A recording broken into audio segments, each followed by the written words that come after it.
Boom, boom, boom. We are in.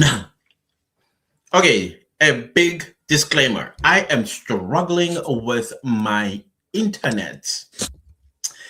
If I freeze now and again, just know that my internet is on strike this evening. So, welcome to the Honorable Clan, guys. It is 5 p.m. on the 5th, on the 3rd on the 3rd of May 2026. And my cough mixture finished. So now and again, I'm also going to be getting some constraints with my lungs. I might find myself coughing now and again. So we'll try our best not to. Oh, this flu this year. What is happening? Who else has flu, guys? Okay, that was, what's his name again? Yeah, that Nigerian funny guy. I like him so much. The one with the something Delan. Actually, it's Dylan. I don't know. I'm calling it the way he calls it. So, anyways, guys, I am so happy. I'm happy because one of our own was found and he's alive. And he only gave the police so much, understandably so, because he is traumatized. And from what we are hearing on the sides as well, unofficial stuff, because you know how people are like, and then when they are told something, they run and spread it. So whether that is true or not, he is very distrustful of everybody. In my head, I'm thinking maybe his mind hasn't come back yet. Probably he's in disbelief that he's back because he went through trauma, torture, and all of that stuff, allegedly. But the family, they are unhappy about some few things, like, excuse me, and I think I'll be angry too. How dare you tell the media first before you tell me that my loved one has been found and alive? What did you want to happen by telling the media? Which now is making perfect sense. Why the sentencing of the announcement, he presented himself.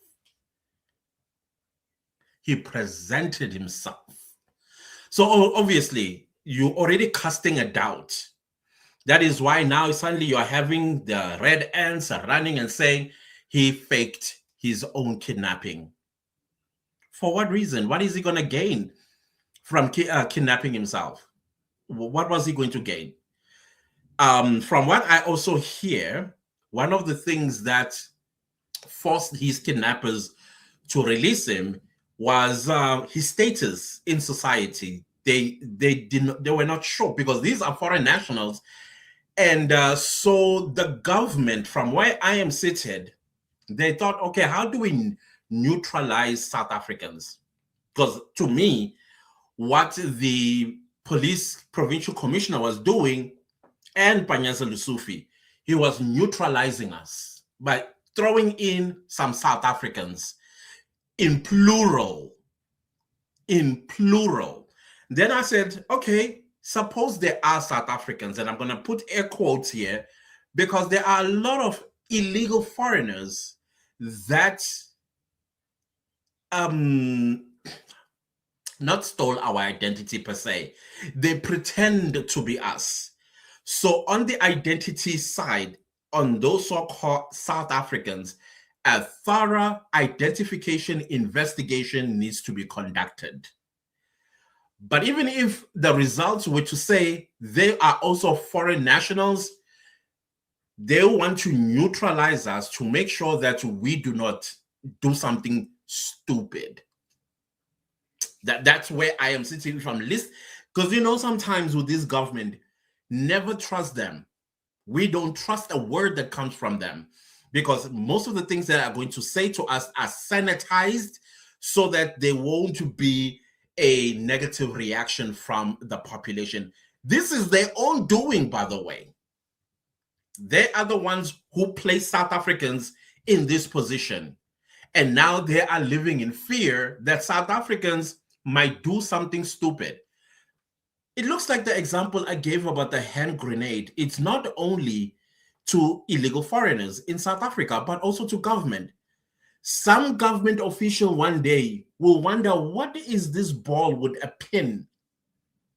And then they will pull it because we know they are not good up here. They will drop it. The moment I was like, that's a ball. Somebody in the government will do that one day. Something isn't right with our leaders, guys. I don't know. Something isn't right. If you want to take this in a spiritual context, I will not blame you. That there's some sort of an evil force or spirit that has taken over them.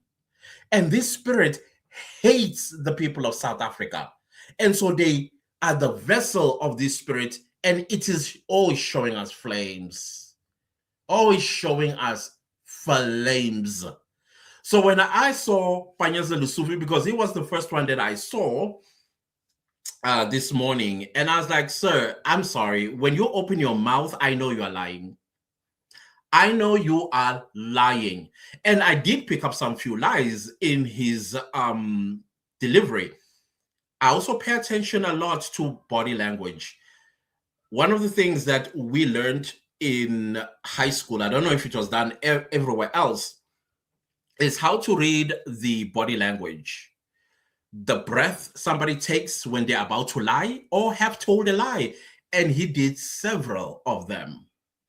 And when, secondly, not looking the person directly in the eye like you usually would when you're telling the truth, you are lying. Not once did Panyaza Lesufi looked at the lens of a camera for more than 2 seconds. Yes, I counted him down. I wanted to know, are you telling the truth or not? Now, where he was, I believe he was lying when he added the South Africans. When he added the South Africans, okay, fine. Suppose there are indeed South Africans in this, and these South Africans, in my mind, they are what a new crime that they have introduced, extortion. But the question is, you are torturing your own people, because I know one thing about South Africans, selling you to somebody else, even if it's for money, they don't do that. We would not sell our own. Rather, pay me money to go pew-pew a fellow citizen. But to sell them to somebody else, it's not within our culture. That is why I am saying investigate those so-called South Africans. Because I saw something in Panyaza Lesufi. He didn't look at the camera. He took that breath, like, okay, that's a lie, type of breath. And another thing, when you look to the left a lot, you ain't telling the truth. Because if you look to the right, you are searching for dates in your, or events in your head that you know happened for real. But when you look to the left, this side of the brain, which is the right hemisphere, I know I'm pointing to the left, while your left brain is your right brain and your right brain is your left brain. That kind of accommodation is like this. So the right side of your brain doesn't have memory. So there's nothing to look for unless you are searching for a lie to tell, versus when you are looking up that way. And when you're looking up this way, you are remembering something that you crammed, that you memorized. That is why whenever you see a student who's supposed to do a class oral or oral test, and they have to speak about, let's say, they're testing them on Macbeth. In most cases, the student will look up, like, because they're trying to remember which scene, which act, and who are the characters in the oral, that the characters in the book for oral type of situation. They look up, they'll be like this or that way. And Panyaza Lesufi was just bound down and reading his speech. And he said, I'm not going to be caught on this lie. Some of us did. Some of us did. There are no South Africans in this kidnapping. I do believe about the 2 Malawians that were keeping guard of Mazwi. I do believe about the Ethiopians, because now we know that this is what Ethiopians and Somalis are doing to our informal industry. We saw downtown Johannesburg. Now they are unaliving each other for territory and space and all of these things. And evidently, that has spilled now to South Africans. In a video that I delivered this morning or this afternoon, I can't remember, I told you how these people view us, Somalis and Ethiopians. Because we got nappy hair, dark skin, we are seen as half human, half animal of some sort. They call us Gerriers. So it will be easy without having to think twice to take out a South African, especially a Black South African with nappy hair, just like how Mazwi Kubheka has. So now they got confused from what I'm hearing as to who exactly did they kidnap. Is he a celebrity? Is he a politician? Is he a child of a politician? And so they did not touch him.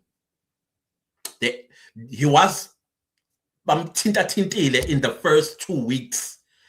And when Uzulu and one of the Pakistani or Ethiopian was arrested, that's where the torture kind of like stopped, because they also wanted to read what other police are actually doing. Now, with the uprising in Vosloorus, especially when March and March came, that's when they were like, oh, hang on a minute, who is this guy? And thankfully, that march in Vosloorus came at the right time, because we don't know what they would have done to him had it not, because the police, what is wrong with our police? Somebody needs to tell me, what's the problem? Because my conclusion of the police, if you've been following me with the Senzo Meyiwa murder trial, I made a conclusion with the police officers that were taking the stand at that trial. You would swear they didn't go to the police academy. They don't speak like police officers. Same goes with detectives that took the stand. It's like, how did you get the job? I mean, we understand it's a government job, and nepotism will play a role. Laying on your back will also play a role. Doing something with somebody will also play a role. Friendship will play a role. And as a result of that, you bypass training because you were put there with absolute no training at all. If you listen to especially the first officers that responded to Senzo Meyiwa's unaliving, they were arguing with process, literally arguing with process. And then one of them says, yeah, that's how we do things. Oh, hang on a minute. That is why things got messed up, because you do things according to your head. So much so that they even abandoned the crime scene, the murder scene, to go and see the victim lying on a slab. And they even admit that in court. They're like, yeah, we wanted to see Senzo. What about the crime scene? By the way, while they were up there looking at Senzo Meyiwa's unalived body, Mapiri allegedly was cleaning the crime scene. So you have to ask yourself, but the police academy, what did they teach you about law of evidence? Because I'm sure they did teach you about law of evidence, the collection of evidence, the protection, and the whole works of a crime scene. So that's why now you look at what happened to Mazwi Kubheka. The police were blasé. So blasé that they actually forced the family to go seek help to a political party. And I'm glad it was Action SA. I'm very, very happy that they chose Action SA. Herman Mashaba, yes, it might be political scoring on the side, but I don't care about that. I care about the human life that he stood up for. He stood up for. Yes, the reason why I'm adding the political aspect of it, because he was wearing his political party colors. But I don't care about that. I care that his voice, his influence played a major role in the return of Mazwi Kubheka. A major role. This man carried the Kubheka on his back and said, if Mazwi is not back, no business is going to be running here. I figure no pagulum tagating. Now we are talking as well, because it added onto that so much so that it put fear in Mazwi's kidnappers. It put fear in them to release him alive. And I can imagine the debates they were probably having with each other. Should we unalive him? No. Probably if there indeed are South Africans in there, they were like, you would want a war if you touched him. So I'm sure there was this back and forth, because from what we understand, they then threw him in a vehicle after the first, because on the first, very strong words came out from Pagalum Tagat and Olane Komando. Very strong words. So whoever runs this ring of mafias that go around telling South Africans they're not allowed in their own land to own spaza shops, I'm sure they were like, hey guys, we don't want no trouble. Because that was going to be the stroke that broke the camel's back. You could tell it was thick in the air. It was like a calm before the storm. That's how it felt like. And by the way, South Africa, that's how it feels like right now. It feels like a calm before the storm. It's like a quiet ocean. No waves. Sailors will tell you to worry. So that's exactly what is happening in this country. And I think the government might be getting advised somewhere that the more you speak against your people, the more you're antagonizing this calm before the storm. And that's what I'm saying.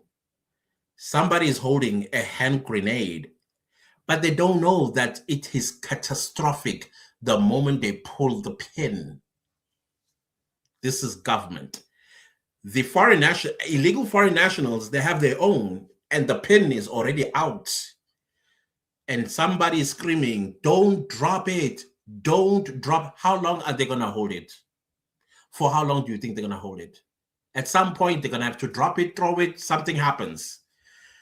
That's the calm before the storm that we, or at least that I am reading in South Africa.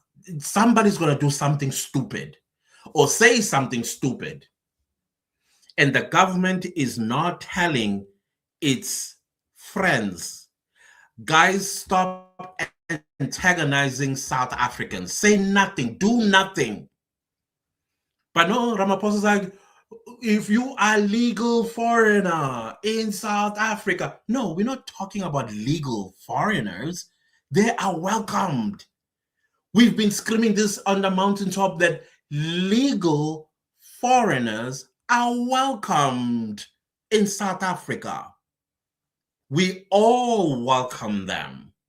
The issue we are having, Mr. President, are people that are undocumented, illegal aliens, wherever they may come from. But we are dealing with those, number one, that disrespects our laws. When you cross the border illegally, you are a criminal. You are not just an African. You are a criminal. Why you are a criminal? Because we have immigration laws. They are quite clear what these immigration laws say about people that enter South Africa illegally. And those that did enter South Africa legally, but they decided, I'm going to cheat the system because I love it here, and they don't return, then automatically, when their time in South Africa expires, Mr. President, they become criminals. Those are the people we are having an issue with. Because when they break into our homes, not wearing gloves, and then they unalive some family members, they will get away with it. Why, Mr. President, do you think so? Because they know their data doesn't feature anywhere on the South African immigration data. We are sitting ducks in a nutshell, Mr. President. So when you patronize us by addressing legal people that if they committed a crime, they will get caught. You know why, Mr. President? Because their fingerprints and all the other details are on the system. What's so difficult in understanding that? What's difficult? Is it comprehension? Well, what's difficult? You are still not addressing the problem. You have executive powers to do what Nigeria did in 1983. You know what Nigeria did in 1983, Mr. President? Yeah, the Prime Minister then put together an executive order and ordered all illegal people that resided in Nigeria at that time, most of whom were Ghanaians, and told them, in 24 hours, if you are still here, Tulzobon. That Shangan bag that we call Shangan bag in South Africa, in West Africa, it's called Ghana must go. That's evidence right there in your face. 2 million illegal foreigners, half of whom were Ghanaians, exited Nigeria. Oh, were they not black, by the way? Were they not black? Were they not Africans? Were they not brothers, sisters? Were they not Pan-Africanists? Were they not xenophobic? Were they not Afrophobic? Were they not self-hating? Were they not? Oh, is it? I thought they hated themselves.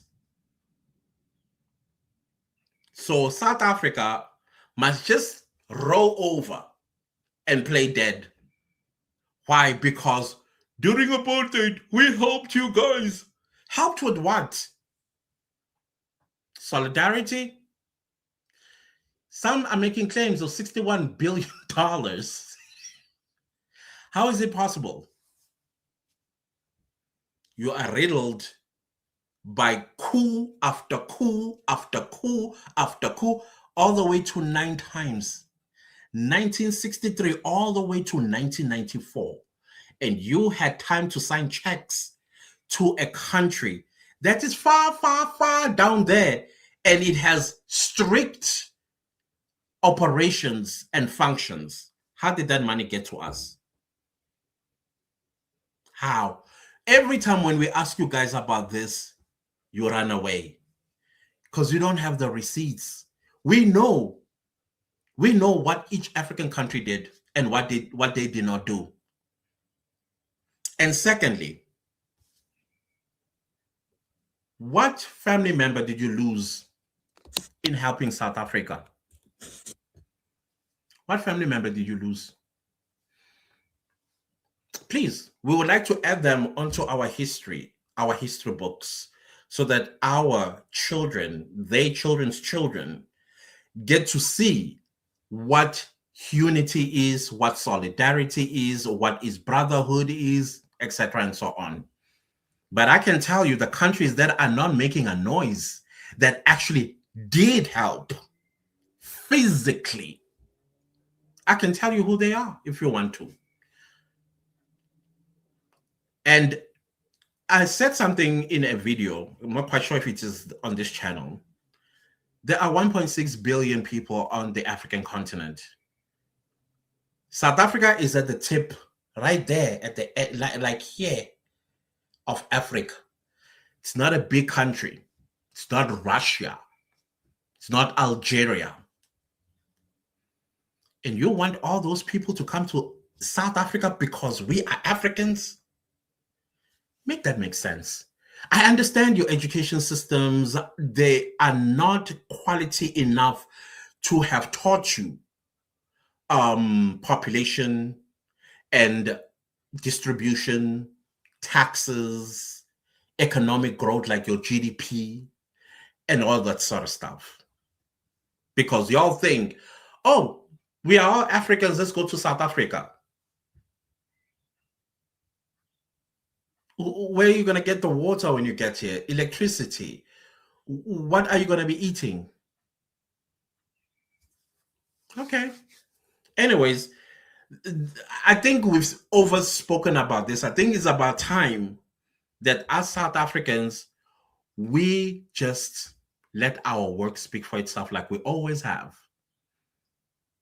I think we have opened ourselves so much so that, you know, when you are on a defense, every time when you are on a defense, you are opening a new door of follow-up.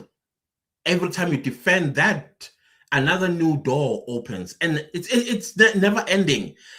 When they throw insults at you and then we respond, we're opening a whole new door. Now they're going to be discussing and talking about this door that we just opened by defending ourselves, and then we open a new door.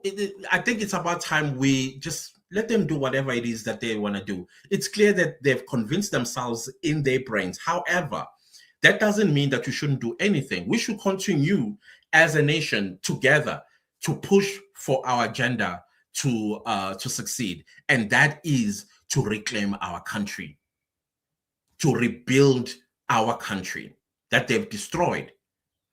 And hopefully we get to enjoy the country since 1994 happened. Let them talk. Let them have all these propagandas. You know what these propagandas are doing? They're not going to hurt you and me. They're not going to hurt you and me. They are going to directly hit at the government.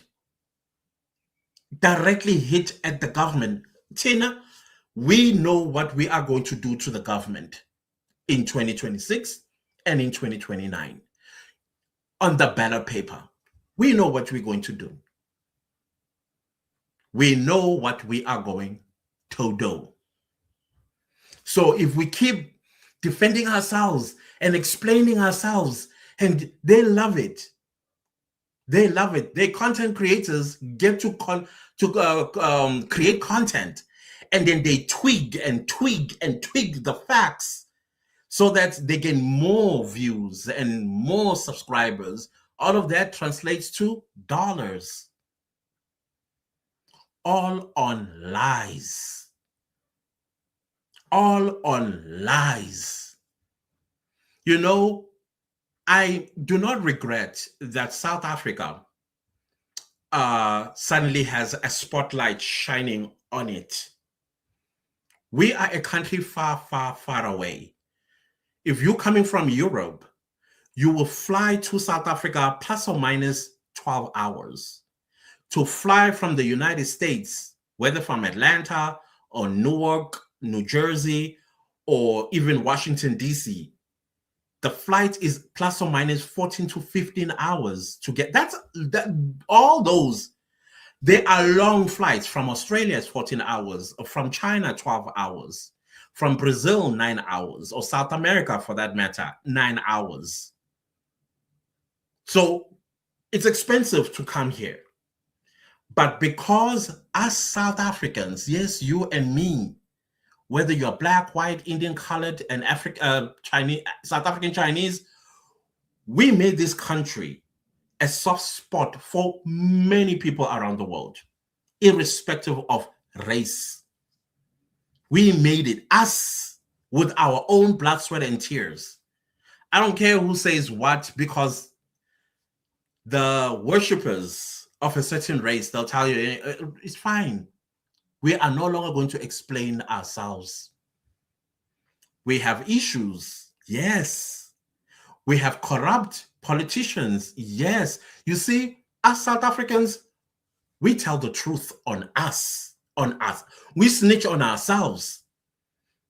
We do things that many nations don't do. And I'll give you an example. If you go to European countries, a lot of people there, they have very scary diseases. But would you ever hear about those diseases? I mean, Corona showed Italy how naked it was. I think they were the hardest hit during 2020. Why do you think so? Because Corona, what it did, it just ignited underlying diseases that those people had. And the country or the nation knew these diseases existed. But nobody knew. Nobody knew. Why? Because the government made sure that the world did not know that if you come here, chances are you might also catch it. But what South Africa does is the opposite. It tells the world, hey, when you come here at your own risk, but these are the preventative measures that you need to take once you are in South Africa. And we'll give you statistics, we'll even give you the number of people that have that. Our crime stats, they are for everybody to see. That is why South Africa is considered to be the most crime-ridden country in the world outside of a war zone. But when you look at some states in the United States, they surpass South Africa's crime rate. And then you have to ask yourself, and like you really have to apply your mind and say, hang on a minute. Detroit is one of the most dangerous states in the United States.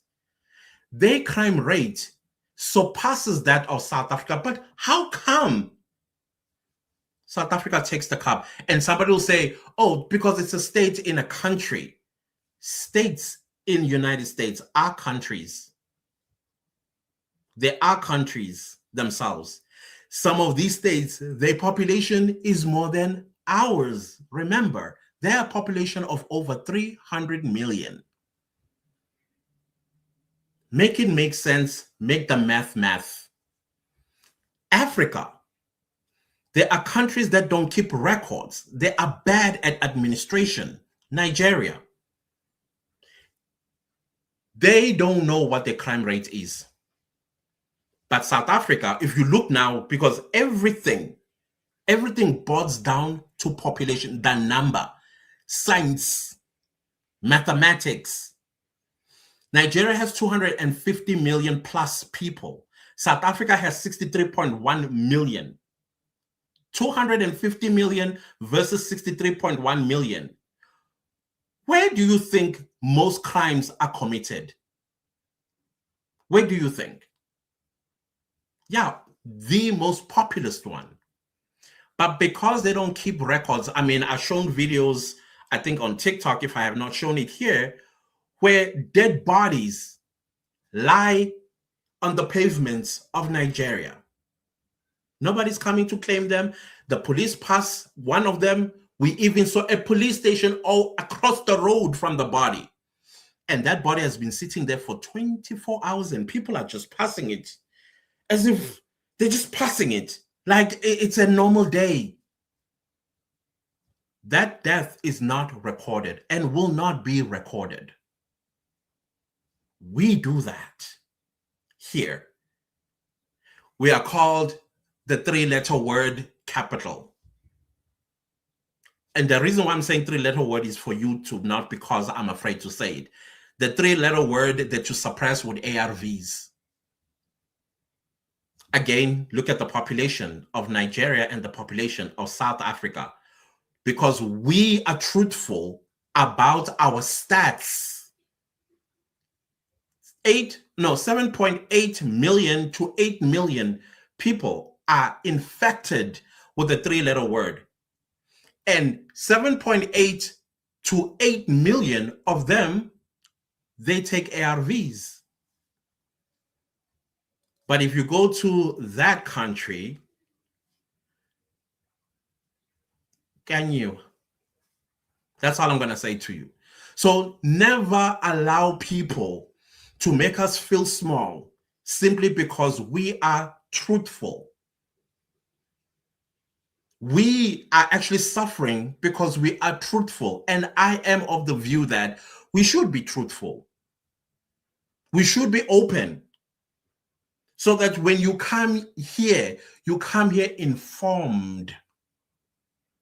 When you deal with us according to the way you have learned about us.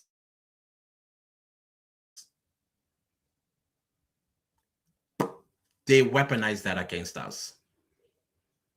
And they think we are going to feel shame and we will feel bad and we will look down and be like, oh no, we're South Africans. We are warriors. We are resilient. That is why we do what we do. That is why we are different from the rest of the African continent. You can never argue with that. You can never argue with that. And evidently, why are they coming here? Why are they coming here? Exactly. Because of what you and I did to create a soft spot to land. And we thought, us creating the soft spot to land, we were going to work with each other. You come with a skill, you look at what is missing, and then you advise. I'll give you an example about Black Americans in the 1950s when apartheid was beginning to gain traction. Your Jesse Jacksons, your Martin Luther Kings, your Malcolm X, all these big Black Americans, including musicians like Stevie Wonder. I'm forgetting some names, but Black Americans. You know what they used to do when they used to come to South Africa before they were banned by the apartheid government? Oh, you didn't know that history? Black Americans used to visit South Africa in the 1950s. And Drum Magazine, Drum Magazine, do that history, do that research for yourself. But the point I'm trying to make here, they were going through, they were fighting for their rights, but they also decided to carry us on their shoulders too. And they will come here and they will whisper to Black people, hey, if you use this strategy and that strategy and that strategy, like how the Black Panther was doing back in America, you guys will topple the regime. The apartheid government found out that Black Americans, when they come here, they are giving ideas to the struggle fighters. And then they were banned from entering South Africa since then. So you come here, you land on our soft spot, and then you spit on our face. How is that? Make that make sense. Please make that make sense.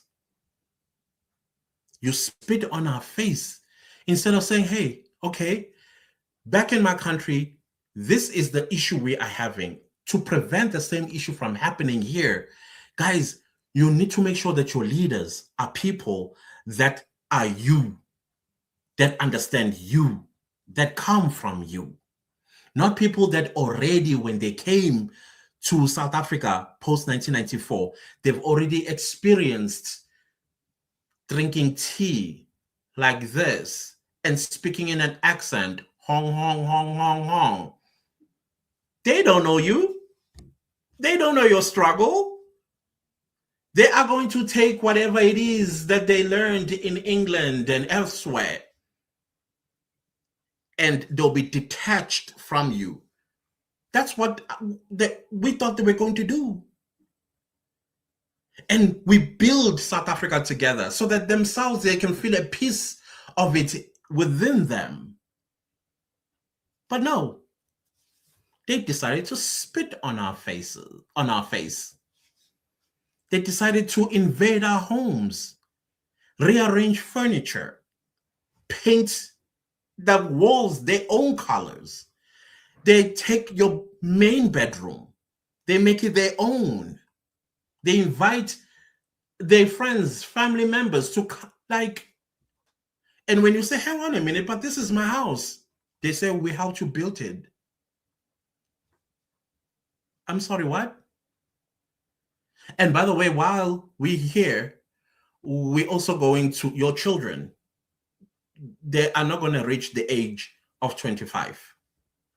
Oh, you thought they were going to have dreams? We got this thing for them, white powder. Oh, we're also going to unalive them for body parts. We're also going to sell them to our friends, and we make money out of them. We are going to take streets, call them our streets, and no-go zone area for you. In that bedroom, you stay away from it. That other bedroom, you're also going to stay out of it. The bathroom, you ask me for permission to use it. Imagine this is your house. They're telling you all of these things. And we're supposed to accept it. And now we are having new YouTube channels. Some of them are run by journalists, by the way, misinforming their audience. Misinforming their audience because they have an agenda. I can go as far as thinking that they got paid to do this. South Africa has been going through so many propagandas, so many, and we bother nobody. We are not in the United States like that. And when we are in the United States, we don't call nobody lazy. We don't associate ourselves with people that we know will hurt our own. We don't do that. Instead, we try to build relations because we have a common history. But somebody breaks out of that, sets up a camera, and lie on us. And we've done nothing to him or his family. All because he harbors resentment for a certain group of people. And he wants us to adopt that evil spirit. Because we refuse to do that, they set up cameras and they propagate. And yet they've been here. They've seen and heard our history. And the things that they keep throwing at us, what about this? What about that? What about this? How are we supposed to deal with those things that you are pointing out when everybody's sitting on our throats? How are we supposed to do that? Please tell us. How are we supposed to do that? Do you see it's an agenda that you got paid to do? The same people that you want us to hate, they give you a check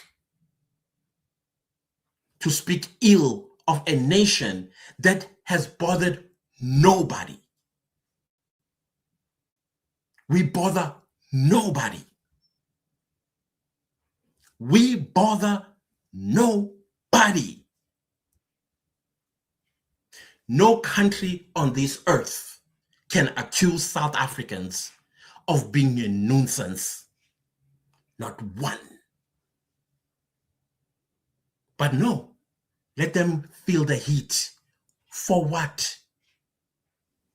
I'm going to repeat this. South Africa is God's country. And God one day will revenge for us. We are going to leave you in God's hand. All of you.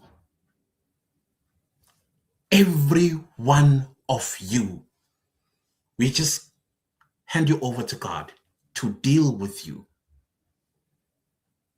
We bother nobody. And you'll be like, but there are South Africans in Nigeria, but there are South Africans in Ghana. Are they kidnapping your children? Are they committing crimes? If they are, please arrest them. Prosecute them. Throwing them in jail, we support that as South Africans. If they are in your country, being a nuisance, a parasite, and they are destroying your country, we support you. Deal with them. Whichever way you want to deal with them. Whichever way you want to deal with them. But to throw that at us, we know we don't behave like that wherever we go. We were taught, were brought up by kings and queens, and they had rules. And the two things in an African home that you are going to learn: how to treat your visitors.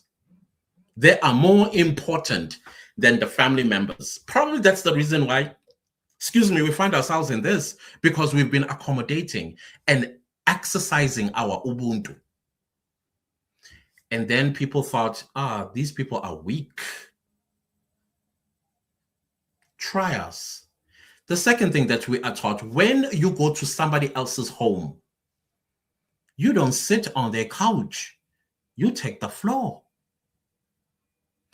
Unless they say, oh, no, please don't sit on the floor. Sit on the couch. Please sit on the couch. That is why when we go to your countries, we are not bothering you. We adhere to everything you tell us. We don't disrespect you, and we will never will. When it's time to go home, we don't protest. We book a flight, go to the airport, and come back home, because we have a home. With all the problems we have in South Africa,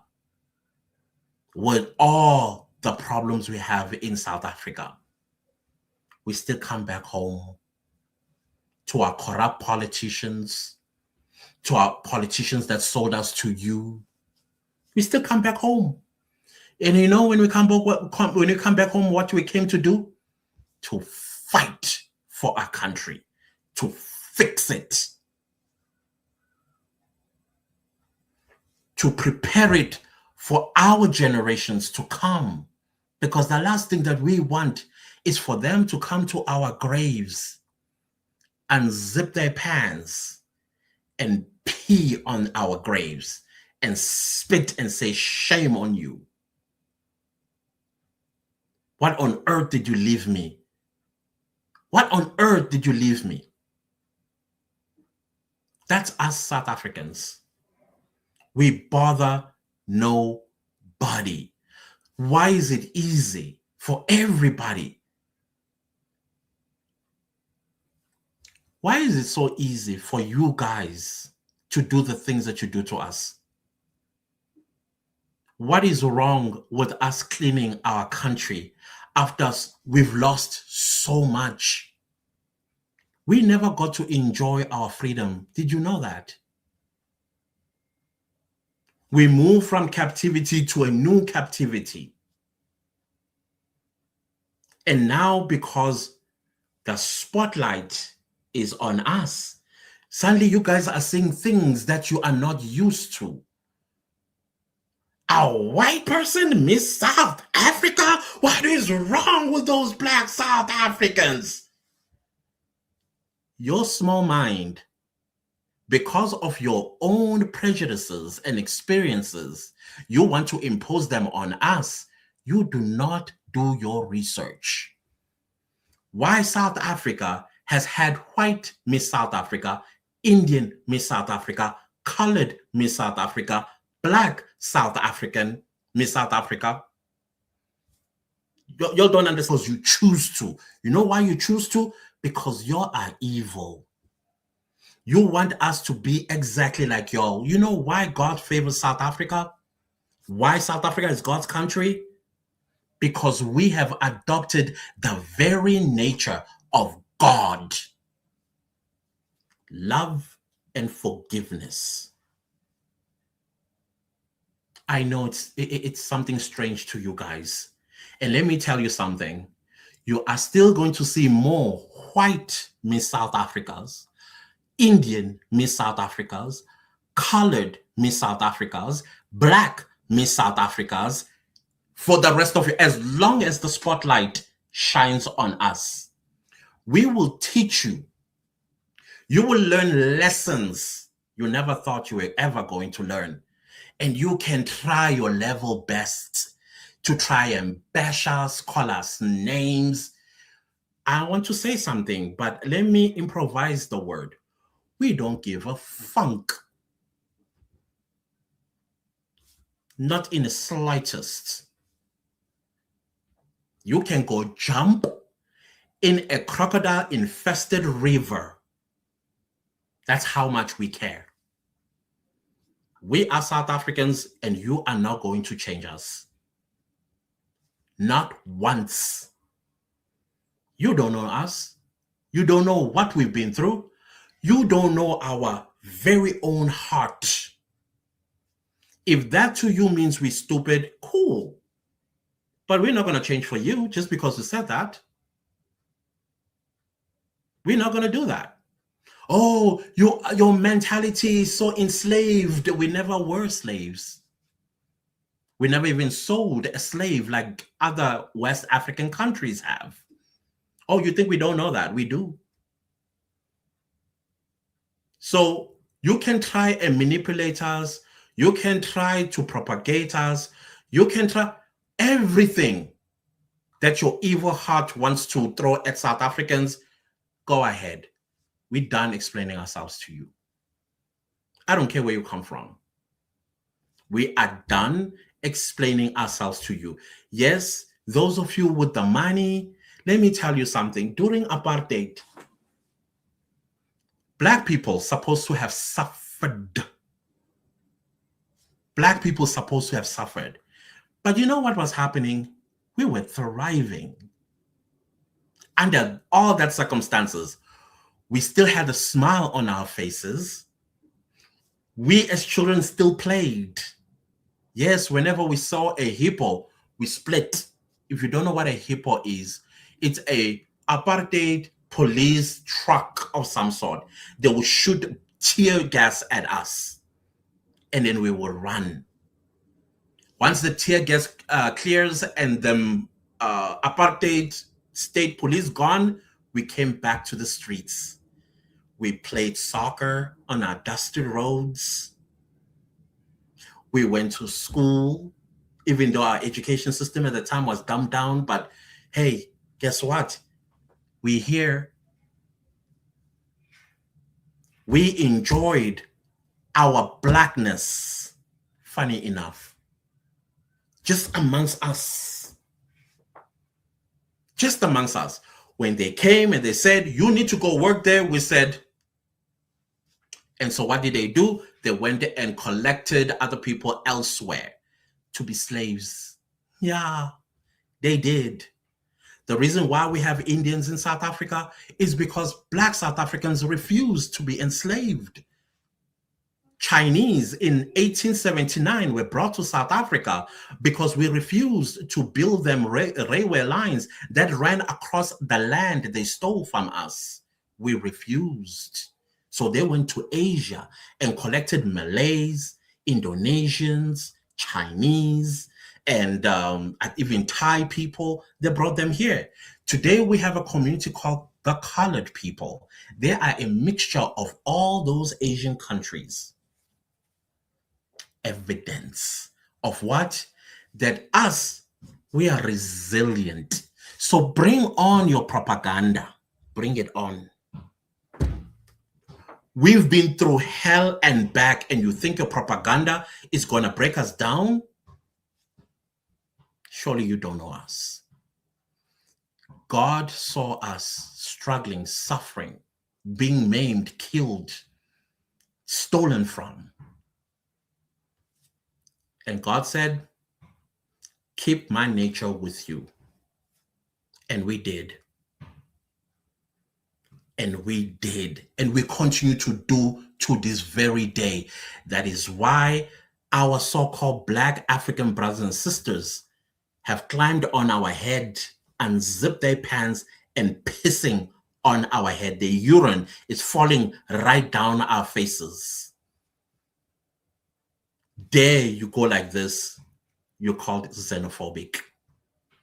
You dare go like that, you are Afrophobic, self-hating. This wall that you pushed us against, we've been there. Oh, we've been there. But one thing I'm going to tell you about us, we have a breaking point. And when we do, it's not good. It does not look good. You guys are going to be shocked. Y'all are going to be shocked. Just like we've shocked the world when we beat the most powerful army on earth, the British Army. We defeated them. We did. They had to re-strategize because they learned how we defeated them. Many wars following, we won them, and they had to go down to the drawing board and then come back. We gave them no chance. And I will tell you again, South Africans have a mentality here. You can kill some of us, but you can't kill us all. That's us. When we want to do something, we will do it. And the interesting part about what I'm saying, our government know this. Our government know this. Right now, as I said earlier, the winds of change are blowing, but there's this calm before the storm. We will give you something to talk about. We will give you content that will make you trip over your tripods and say, oh, South Africa is burning. Because you know why? We can burn it down, us, and we can rebuild it again. And those that are here and they're sitting on their ears and know very well they are undocumented in our country and we are saying leave and they don't.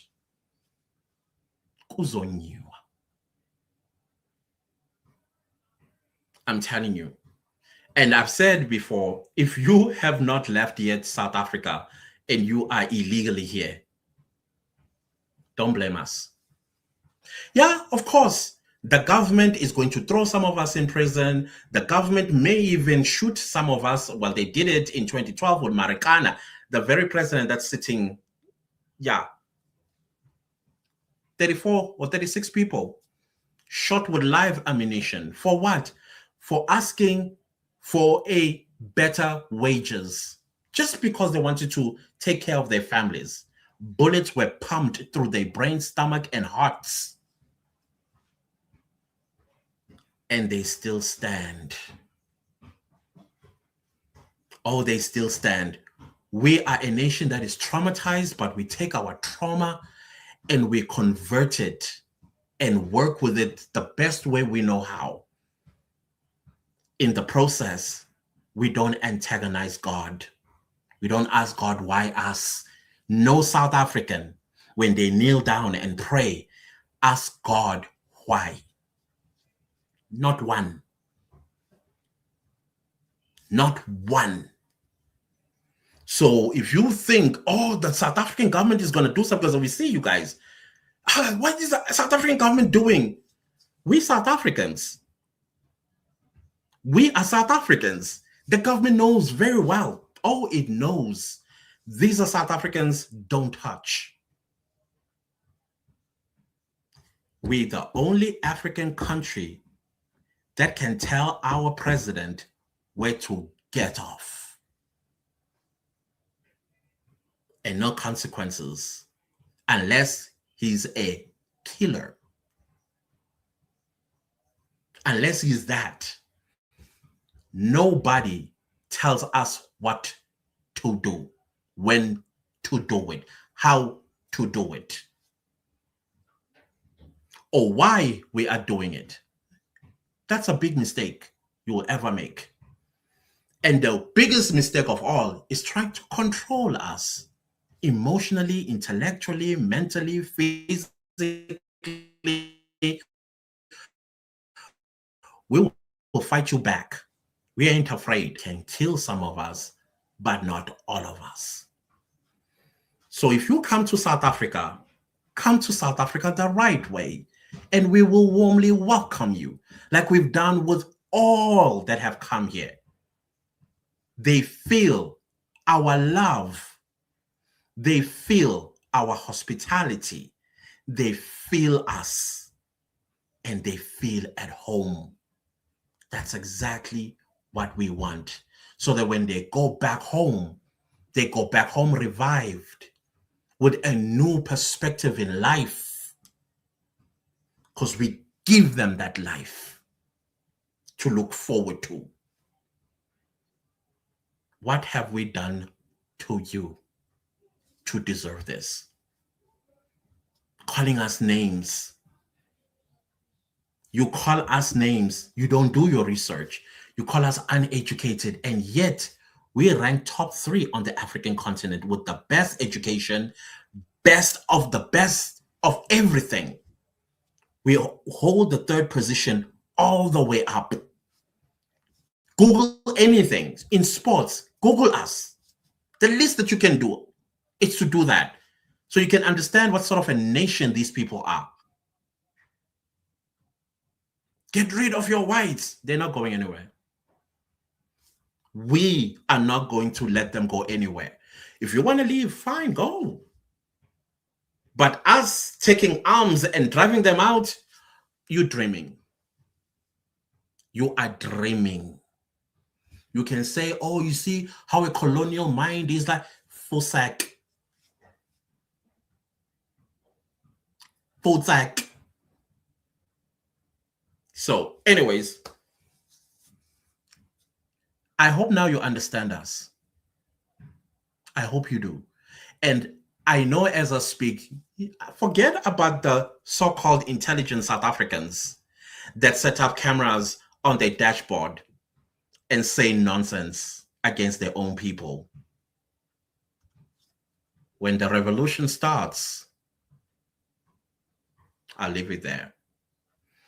So I think I have said what I needed to say.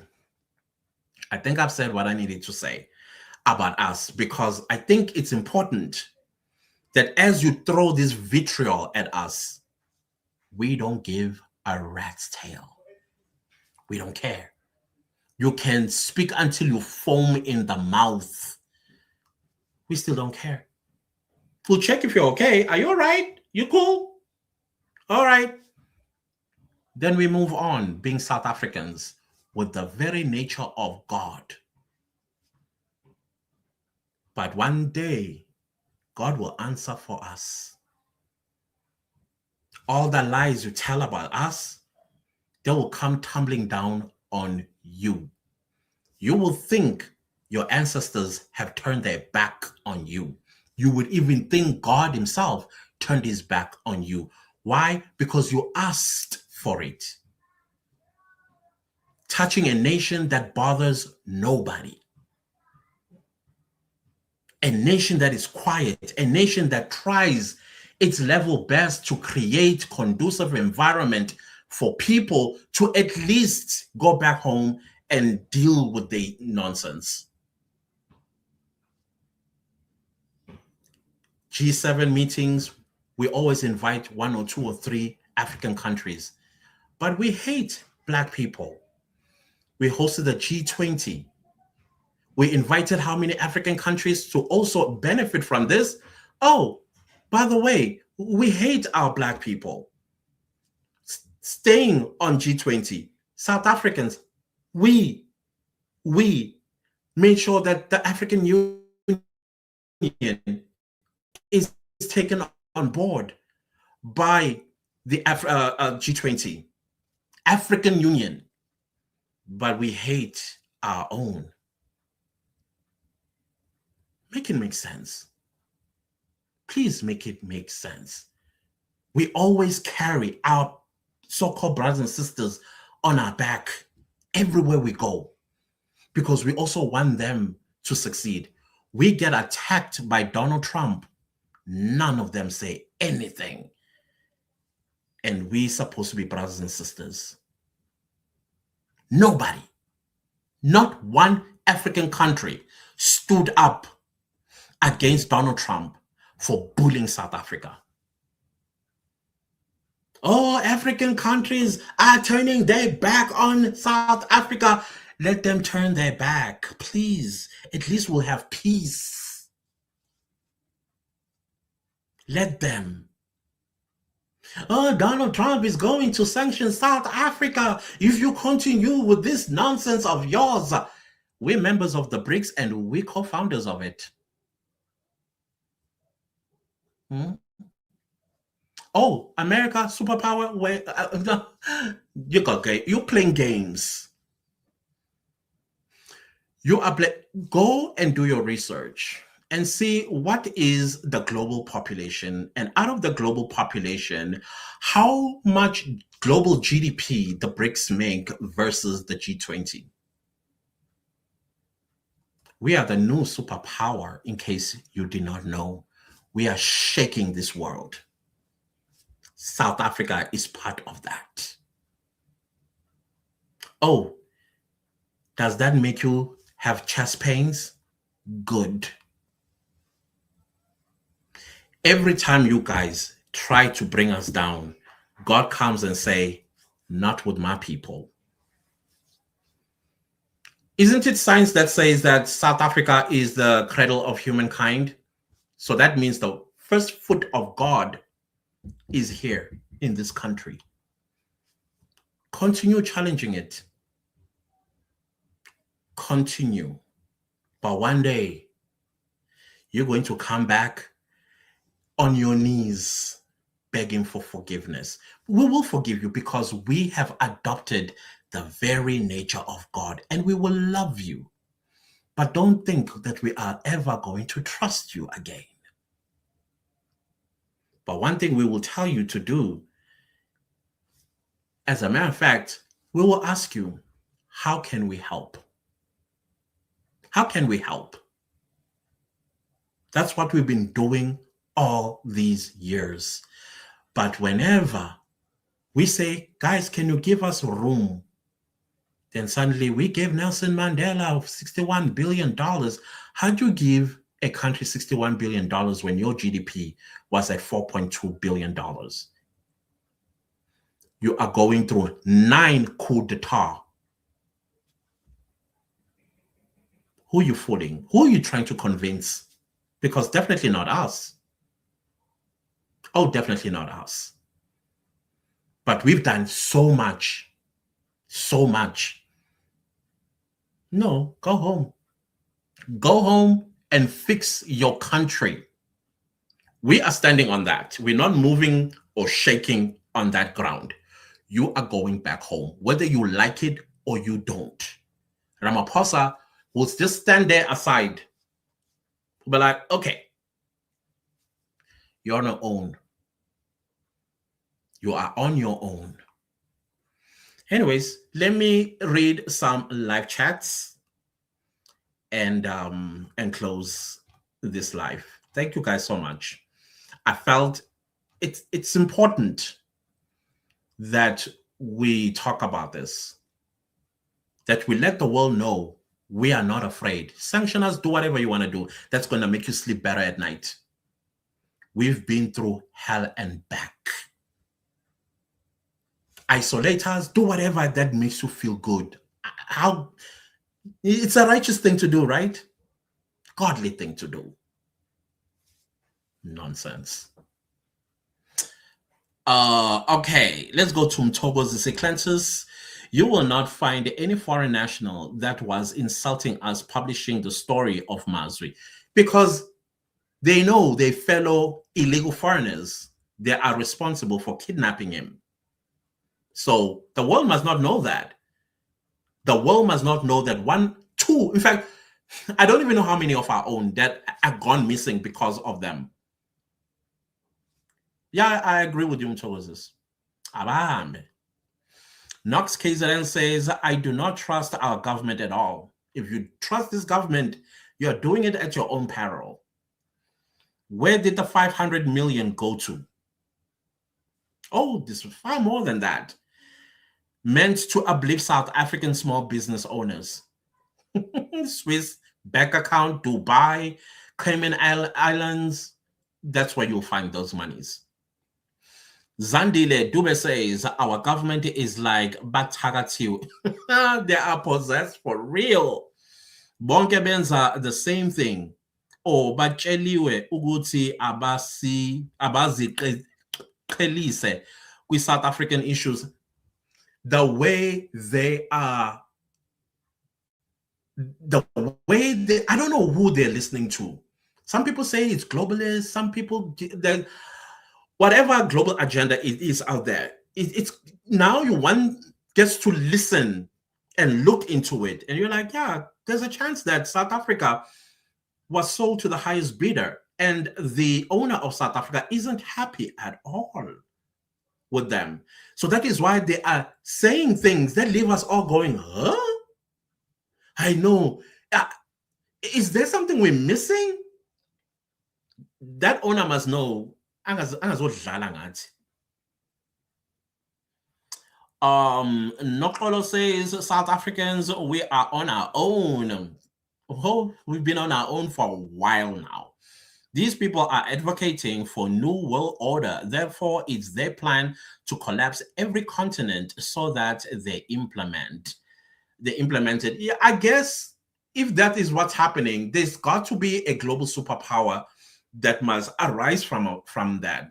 Now that the American empire is collapsing, there's got to be another one that rises. And I think from where I am seated, is not real, is the one that's trying to take over and become a superpower.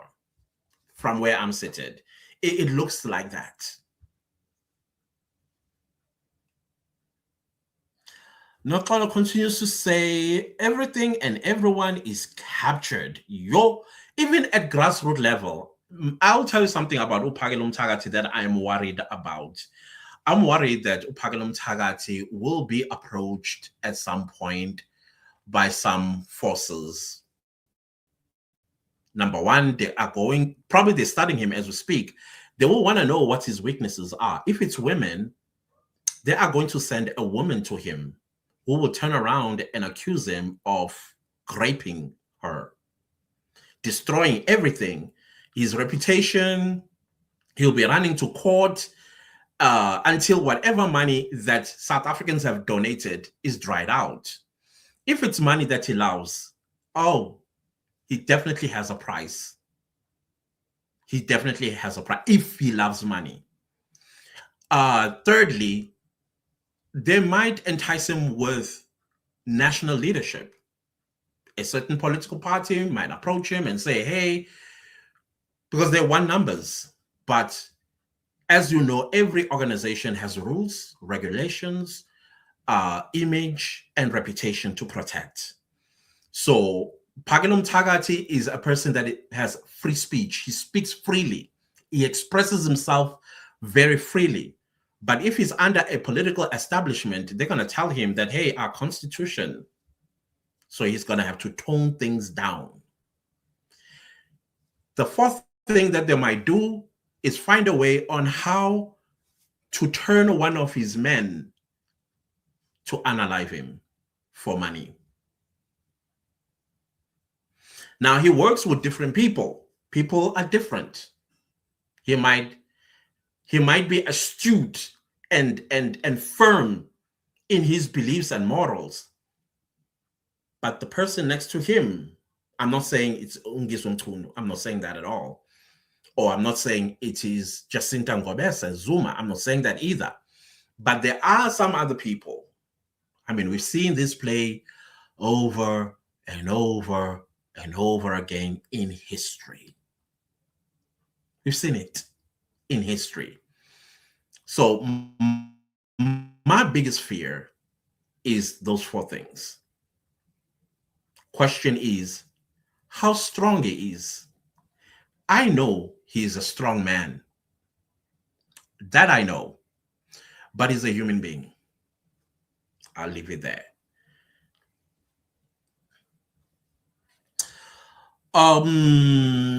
Tabani says they call us names but want our money. That's the craziest part I don't get.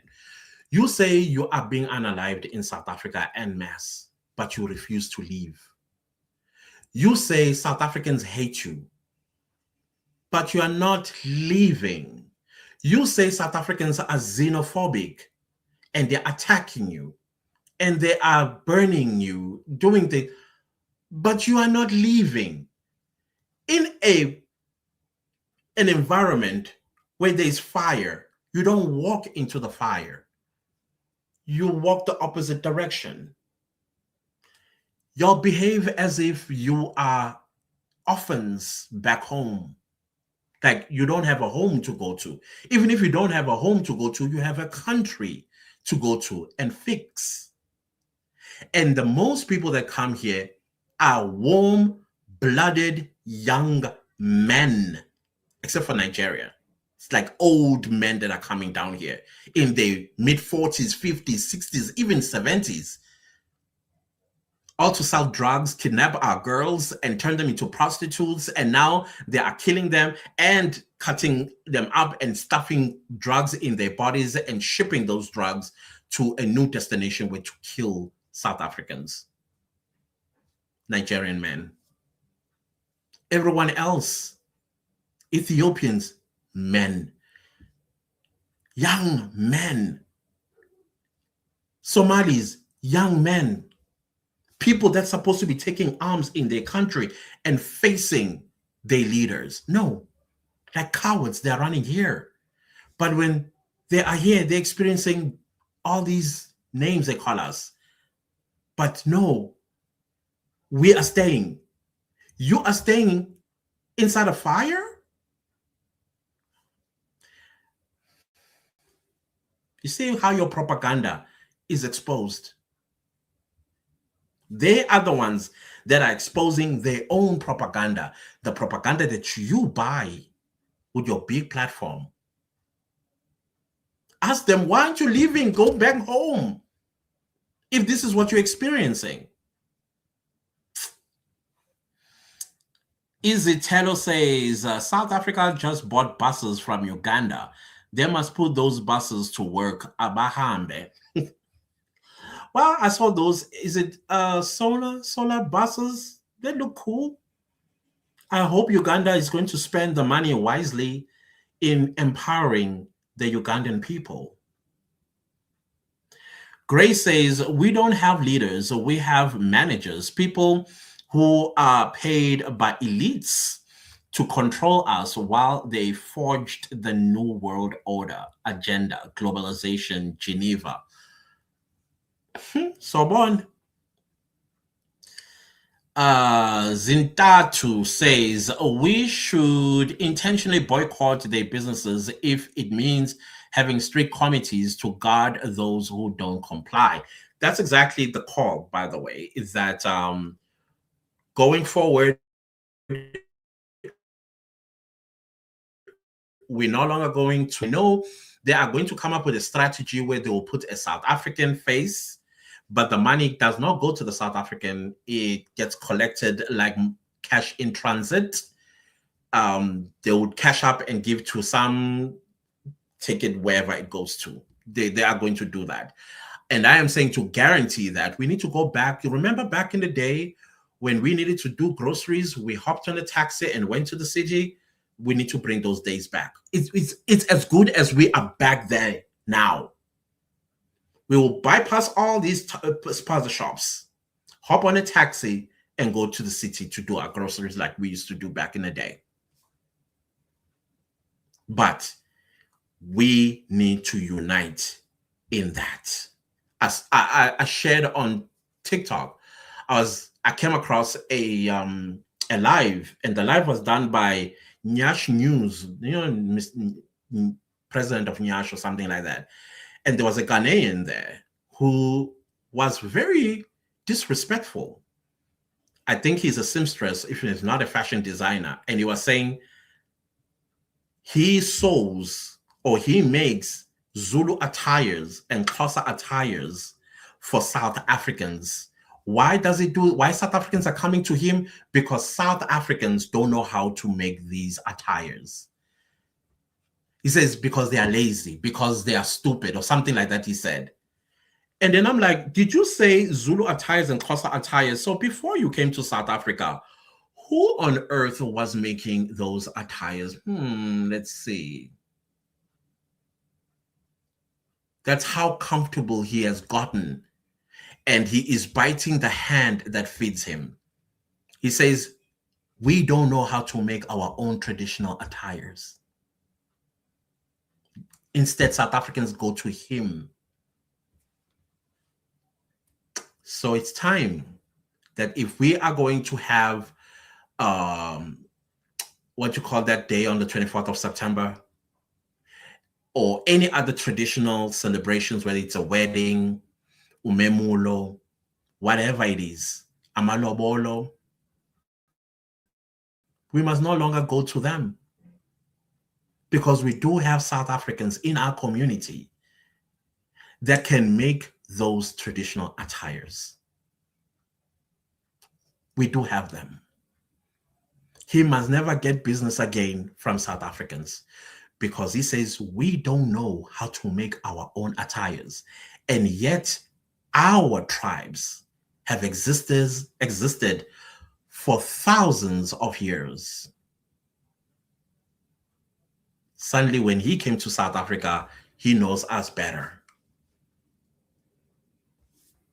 It's crazy. Nosipo says, Mabahambe, Sonele, Sivile Shem, it's too much. It's too much. Zintatu says, stop going to town and be in mourning and fixing and fixing our country at the same time. I agree. We need to stop moaning and just let our work speak for itself. Or everything that we are going to do going forward, let it speak for itself, and stop complaining, stop explaining ourselves, stop defending, because when you're on the defense, they thrive when we are on the defense. So we should stop defending, because we know the truth. When you know the truth, you don't argue. You let the person behave like a mad person. Nokolo says, each city, town must stand up and boycott these shops. I believe it's a message everybody is receiving right now. I don't trust our mainstream media.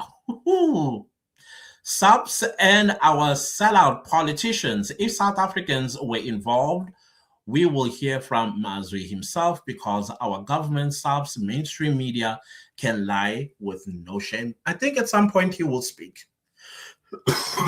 But for now, let's let him recover, let him readjust. But definitely one day he's going to tell us what happened. But for me, it's the justice side of it that I'm mostly interested in. Those people that kidnapped him, we want to see them rot in jail and then deported back to wherever shithole they come from. Okay, Fancy says it's not that the government don't understand about illegal immigrants. They know very well. They're not so dumb. They just love to play down everything, gaslight us. But for how long? You can fool some, but you can't fool all of us. At some point, those that are fooled, EFF, will wake up and say, "Excuse me, what did you put in my body that made me so blind?" People will wake up. Aging is a process of reaching wisdom. People will wise up. Excuse me. Nosipo says at Dokolo, it's very important. People must stop supporting these criminals. Period. Yeah, that goes to politicians as well and political parties that have thrown us under the bus and during our difficult time. Instead of being with us, they are against us. They try to academize everything, intellectualize everything. In the process, they belittle us, talk down on us, as if we are uneducated with no brains. I refuse. Zintatu says we need to actively and intentionally fix our land. Those landlords must go register their spaza businesses and ask for help to go activate the so-called spaza shop. But we also need to have community rules and regulations when it comes to people we don't know coming into our communities. We need to vet who they are, where they come from, what are you running away from, why are you here. You know, there are some communities in the world where when you are new, they do a background check on you without you realizing. And then suddenly a town hall meeting is called without you being invited. They're discussing you. That's what we need to also start doing. Hello, brother. Hello, Stiani. Okay. Hi. Sorry. The coconut in me is trying to put things together. Zintatu says they're not quite the real, for real. We need to be intentional. I agree. Francis says, why are my people still buying, supporting these stupid? Some people have forged a relationship with them. I've also did a bit of research and I discovered that most elderly women in the rural or in the township, they have grandchildren who either these children's parents passed on because of the three-letter word. If it's not that, they abandon those children. So her grant money literally goes to my friend to pay for iskoloto.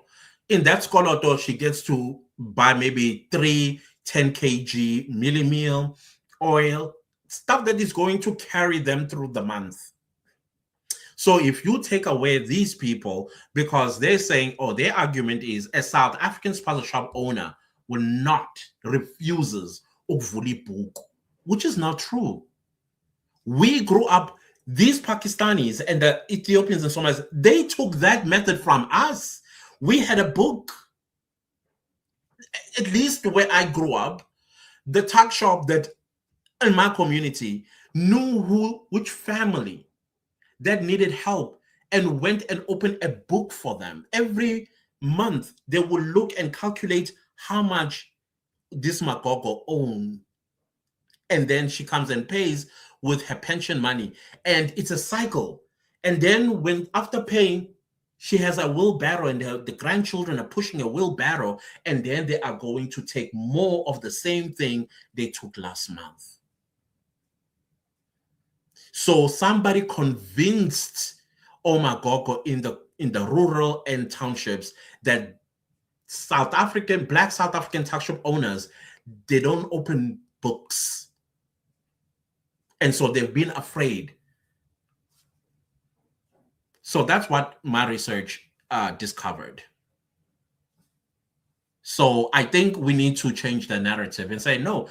And if you're a South African tuck shop owner, okay, I'm going to make a video about this. I'm going to know this in my brain because I think there are ideas that we also need to share rather than just speaking.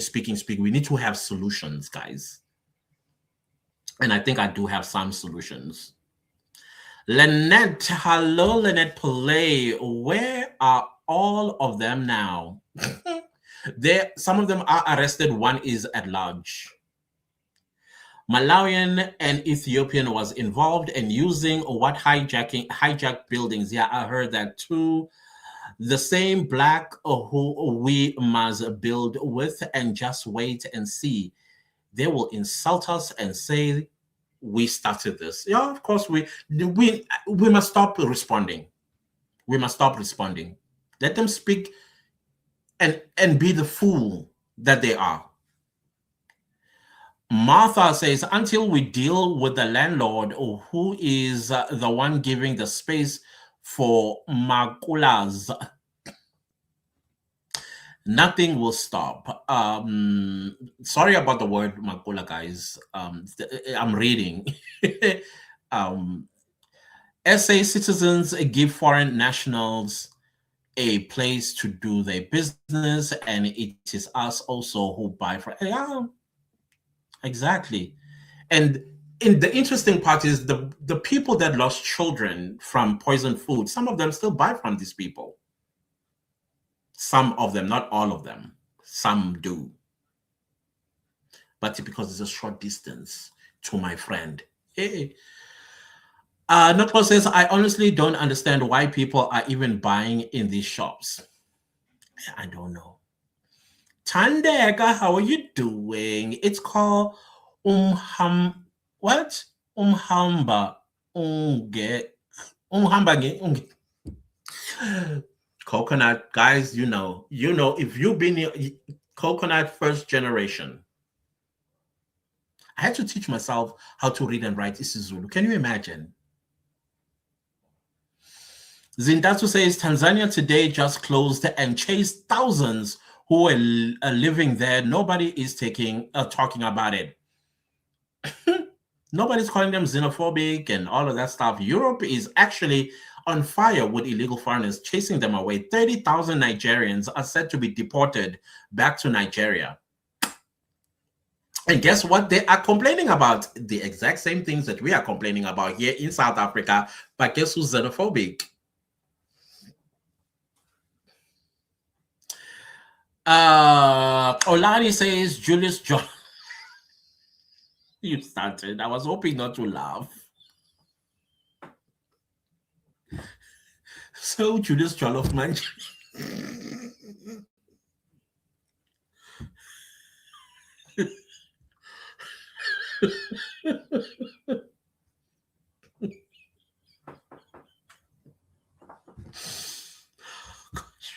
Why do you do this to me? Honestly speaking, where are you, sir? How is foolishness going? Sammy says the last time it was the youth being tortured by Congolese people. Let it go. Zintato says to economic reasons, but if we change and use the government-sponsored grants to all the landlords and those wishing to run such businesses, guys, I have an idea. And I don't think this idea we need this government. And I have said this before. If you go to my videos that I posted early 2025, let's say mid 2024, you will see ideas that I posted before. And I'm going to refine them. Let's stop the government thing. Let the government wonder, how are they doing it without us?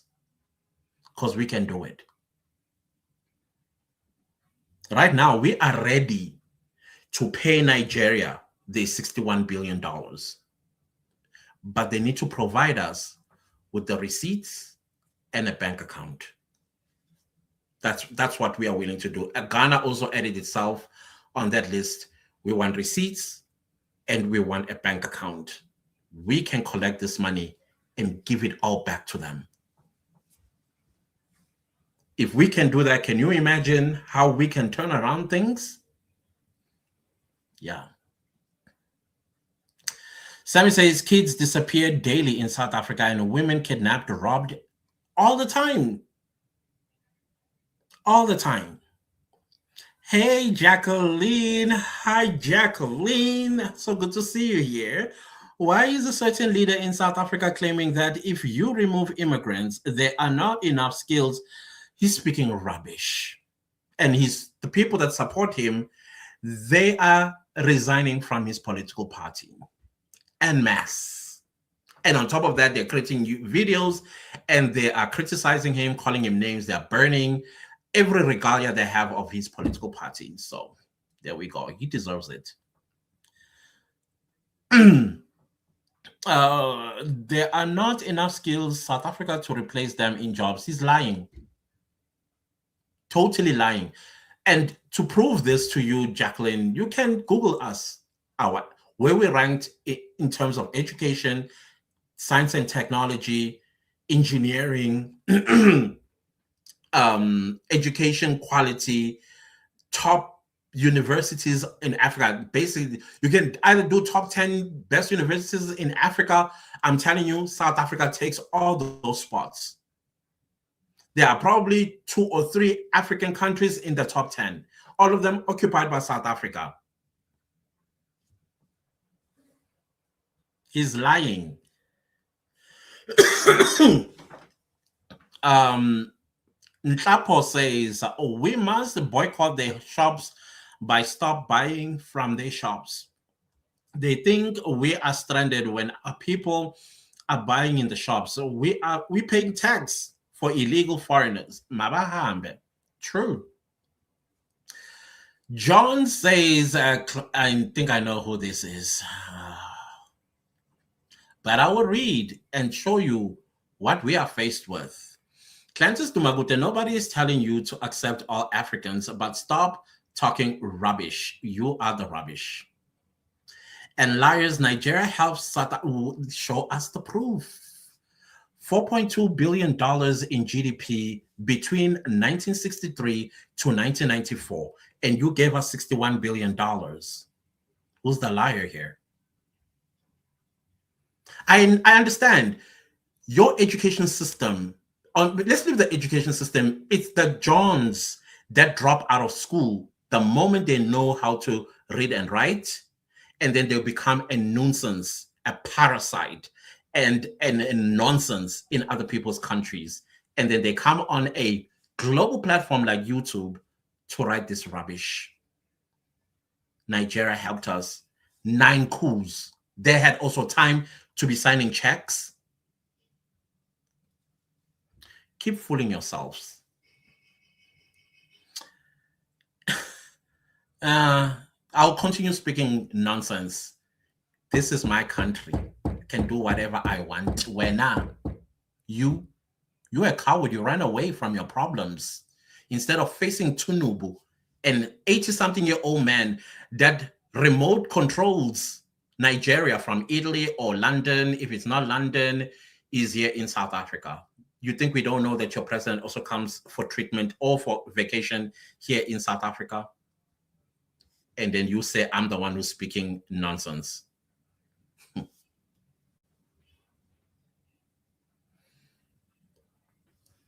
I'm not going to block you, John. I'm going to keep you here because I want you to develop chest pains and see and learn who we are. If you leave, you're going to live at your own. I'm not going to touch you.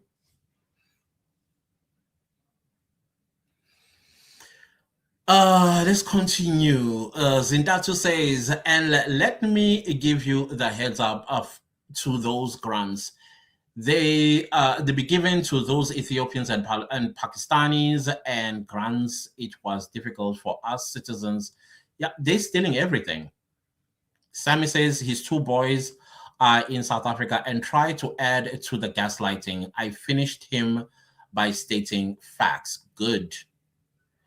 The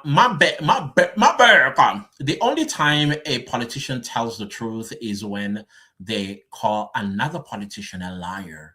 That makes them a hypocrite. And also when they are asleep. Zintle says there is nothing one can say to psychopaths. Absolutely nothing. Like John. John, in his head, he's convinced himself that, oh, just because I know how to read, he's coming here and saying, oh, everyone else is speaking rubbish when he's here like a coward. I'm in my own country and fighting for my country. Instead of learning from me, he thinks that he's going to reduce me to this. Try it. I'm going to keep you, John, on this channel. You are going to see every upload. You're going to watch every live stream. You are going to comment. Means nothing to me. The fool is you. Yeah, they already convinced themselves of the lies. Oh yeah, when you convince yourselves over and over and over, it ends up becoming the truth. How can they scream they help South Africa and fail to acknowledge South Africa has done more than enough over the past 32 years? That's because we are taking away them selling drugs to our children. It's not good for business. Oh, John is angry that he has not made money by killing our children. John is unhappy that he hasn't kidnapped a woman, a South African woman. John is unhappy that no funeral is going to exist this coming few months because South Africans are on the street. He hates that. John hates that. Keep pressing the boot. Zindatu says, if you go back and listen to the press conference that they had, they were caught in their lies. The two Ethiopian and Malawians are for the Chinese girl. Yeah. That's another thing I forgot to mention. Yeah, the 9-year-old Chinese girl. Mazwi's going to tell us. Mazwi will just give him a chance to recover. Luyanda says there are lots of foreigners speak Xhosa. Of course, some of them to blend in. One thing, though, that I don't think they understand is that we can tell that they are not South Africans. There was a whole Zimbabwean guy, spoke perfect Zulu, like a Zulu person, but he's a Zimbabwean. Everything about him screams, I'm Zimbabwean. And as if God was like, yeah, he's a Zimbabwean. Gets a call and then he speaks Shona, but trying to hide that he's speaking Shona, not isiZulu. We can tell. I don't know if they understand. We can tell a South African in the midst of Black people in a country that is not South Africa. We're like, that is a South African right there. We have that ability. Can you imagine when you are in our country? Because we look you with the sea and we don't say anything. We just look at you like this, like, who do you think you're fooling?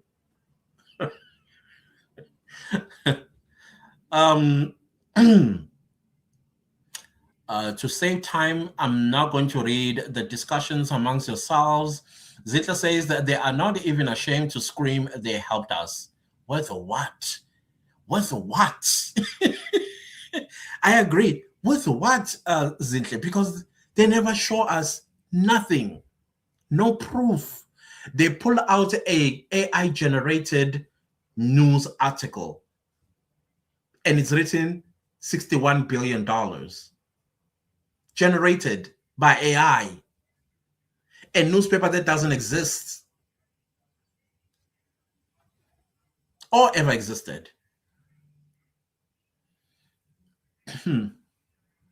Okay, more conversation. My brother says they brought into plane a load of Palestinians undocumented because Squirrel felt empathy for them.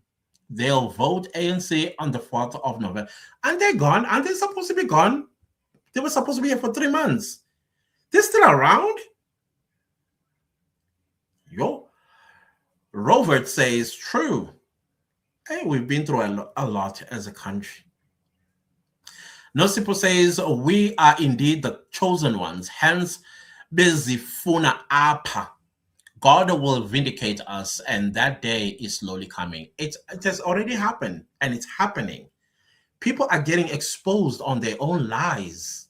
And those that they recruit, it's showing that they're taking checks from somewhere to bash a country that's done nothing wrong to them. They've been here themselves, enjoyed the country. They may not like some few things because of their own prejudices and evil, and they want to impose that on us. They set up camera after eating what they say is our enemy money. Sick. Mother, this was my thought exactly, that we are paying for the sins of our leaders, the evil they brought onto us with those evil people, and delusion of our goodness. Those leaders, they're also going to get what is coming to them. Nokolo says, oh, Sana, the issue of Palestinians was never addressed. Mugabe's son was never discussed. You, Gege, Abahambe. They sold our justice system. They took a bribe. They call it a fine. But if you were South African and you did what Mugabe's son did, you'll be going to trial right now for attempted murder. Not fine, attempted murder. And that also created a precedent for another president of some country that may thought conquered South Africa, commits probably a heinous crime. They'll also take another bribe and say it's a fine. Sammy says, I said it, we thrived being sanctioned. Exactly. We lived. We're here to tell the tale in the most difficult time of our lives. Here we are. And you are going to threaten us with sanctions? Do it. You'll be shocked how we are surviving. Hey, Thomas. So good to see you here. My goodness, I'm so pleasantly surprised. Thank you. They took advantage of our kindness and thought that was weakness. Exactly. They're like, oh, these ones, they're nice. That's weakness. How do I explore that? And that's exactly what they did. Without realizing they are messing with God. Let them. Sammy said, true Clances. Zintatu says that they have this delusion that we can't fight. Let's leave it there. Let them think that way. Robert says, take our kindness for weakness. Absolutely, that's what they are doing. Abudi, this is Sammy. Abudi British authorization still not returned by DERCO. Mine took 8 months, yet visitors are demanding green ID. Imagine. Mshongo says legal are allowed. The ones with documentation that was not forged. Exactly. You are welcome if you are here legally with not forged papers. Some care says forgiveness. That's who we are. We are forgivers. We take other things and we leave it in God's hand. Some things that we just don't want to deal with, God, you deal with that. Nokolo says, I hope foreigners are listening to Clanters. I kind of kid not, they won't listen because they are allergic to the truth. Yeah, I see what you mean there, Nokolo. Well, let who has ears hear. But one thing I'm going to say again, if you are not already at home, having packed your bag, sold things, I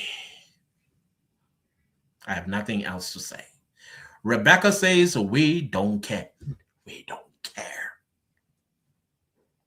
Say, call us, whatever that makes you feel good. Do it. We don't care. Sammy says, the Black Americans told us to remind them they sold their ancestors. Oh, I actually did in a video when I was addressing the foreign minister of Ghana. Oh, I did. They think we don't know their history. We do. We're quiet because we respect them.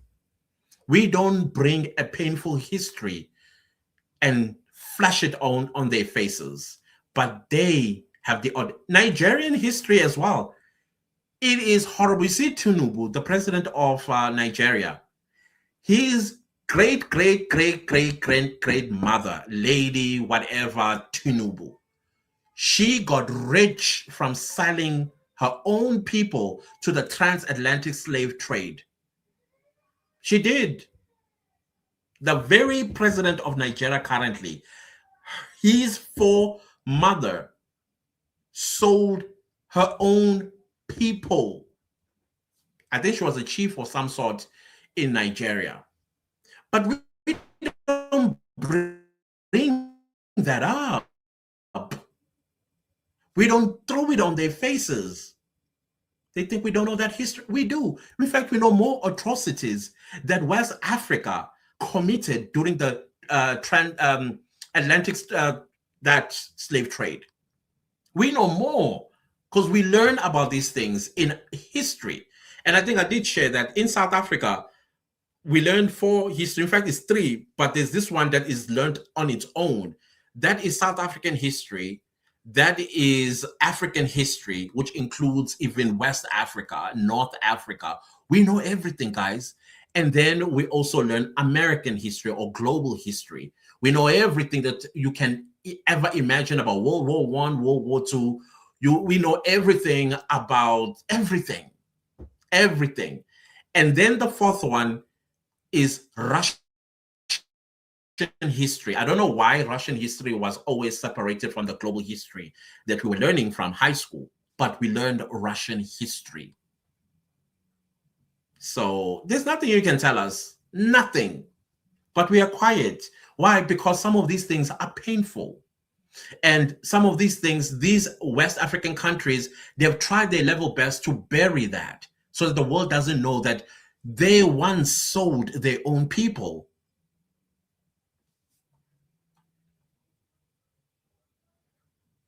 Nosipo is speaking to Nokolo. Rebecca laughing. Hippos are known well by students.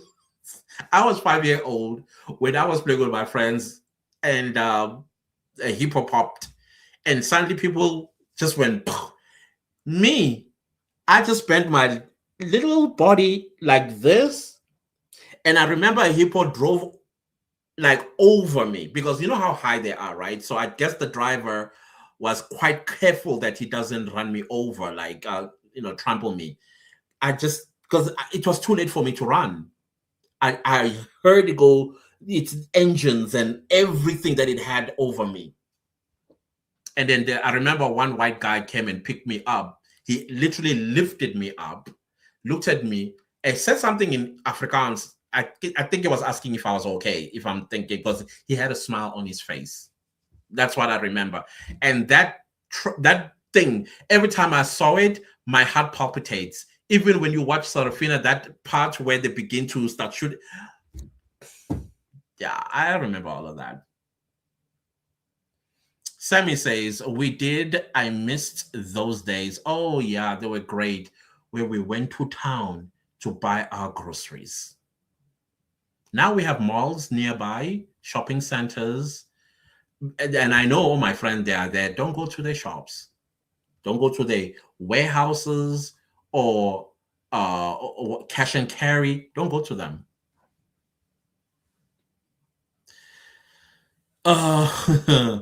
Sammy says, that's how I learned Xhosa. Ate mvinyo with Aunt Eunice. Hey, the memories we have, guys. Beautiful. We survived all of that. For some reason, they think sanctioning South Africa, we are gonna, please don't. Hey, go ahead. You can kick MTN out. You can kick a shop. Hey, it's not ours anyways. Tech. Noklo says propaganda and gaslighting cards are not working this time. Sorry to them. Yeah. Nah. Sammy says Mellow Yellows were forced to. Oh, yeah. Oh, they're terrifying, those stuff. Terrifying. Some guest says we are at our breaking point. Oh, it's boiling. It's boiling. That's what's happening right now. That's why I am saying, if you are an illegal foreigner in South Africa and you're happening to listening to me, if you have not packed up and at least at the door about to leave, the calm before the storm. Rebecca says the gaslighting of South African people is declining. They cannot do it forever. Listen, if you are still doing it and you are an illegal foreigner, whether in South Africa or abroad, we are like ducks. And if you take cold water and pour it on our back, we don't get wet. That water just rolls off. Doesn't affect us at all. So continue, John. Waste your energy, John. But when I'm keeping you here, I'm not going to hide you from the channel. You will leave yourself, but you will see everything I talk about. Everything. South Africans are proud and Nigerians are loud and cowards. Just adding there. Sammy says, I saw a South African expert is pimping. But yeah, so even in Japan, they're using our passport. Sammy, they must stop addressing us as Mkaya because we no, please, Mkaya one. Me no Mkaya one is Mkaya one. Lee says, if you vote for ANC government, you are a criminal. With a criminal mind indeed. Why? Skybridge says, forward, march, march and march. Forward. Tandega says, the stories my dad used to tell us about him growing Umkomazi, walking to school shoeless, and still got his matric and later diploma was so inspiring. That's our story. And I think this is what we need to do also as South Africans, is tell our stories, how we survived and why we will continue to survive, irrespective of what who says what to us. I think we should do that. Share those stories. Remind ourselves, even though we don't need reminding, who we are. Ntapo says, South African government knows that we are the government. And the biggest fear for any government anywhere in the world is the power of the people. And when the people come together, the government panics because they know that, number one, they cannot, like how they used to do back in the day, just open fire. We now live in an international community with rules, regulations, and laws. Hence, they want our votes. That no more. I mean, I'm done. So that is why we are fighting for our country, and we will win. Skybridge says, "Down with Igus."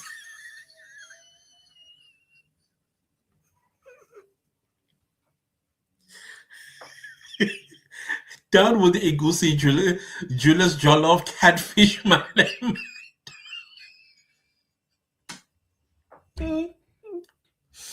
Oh gosh.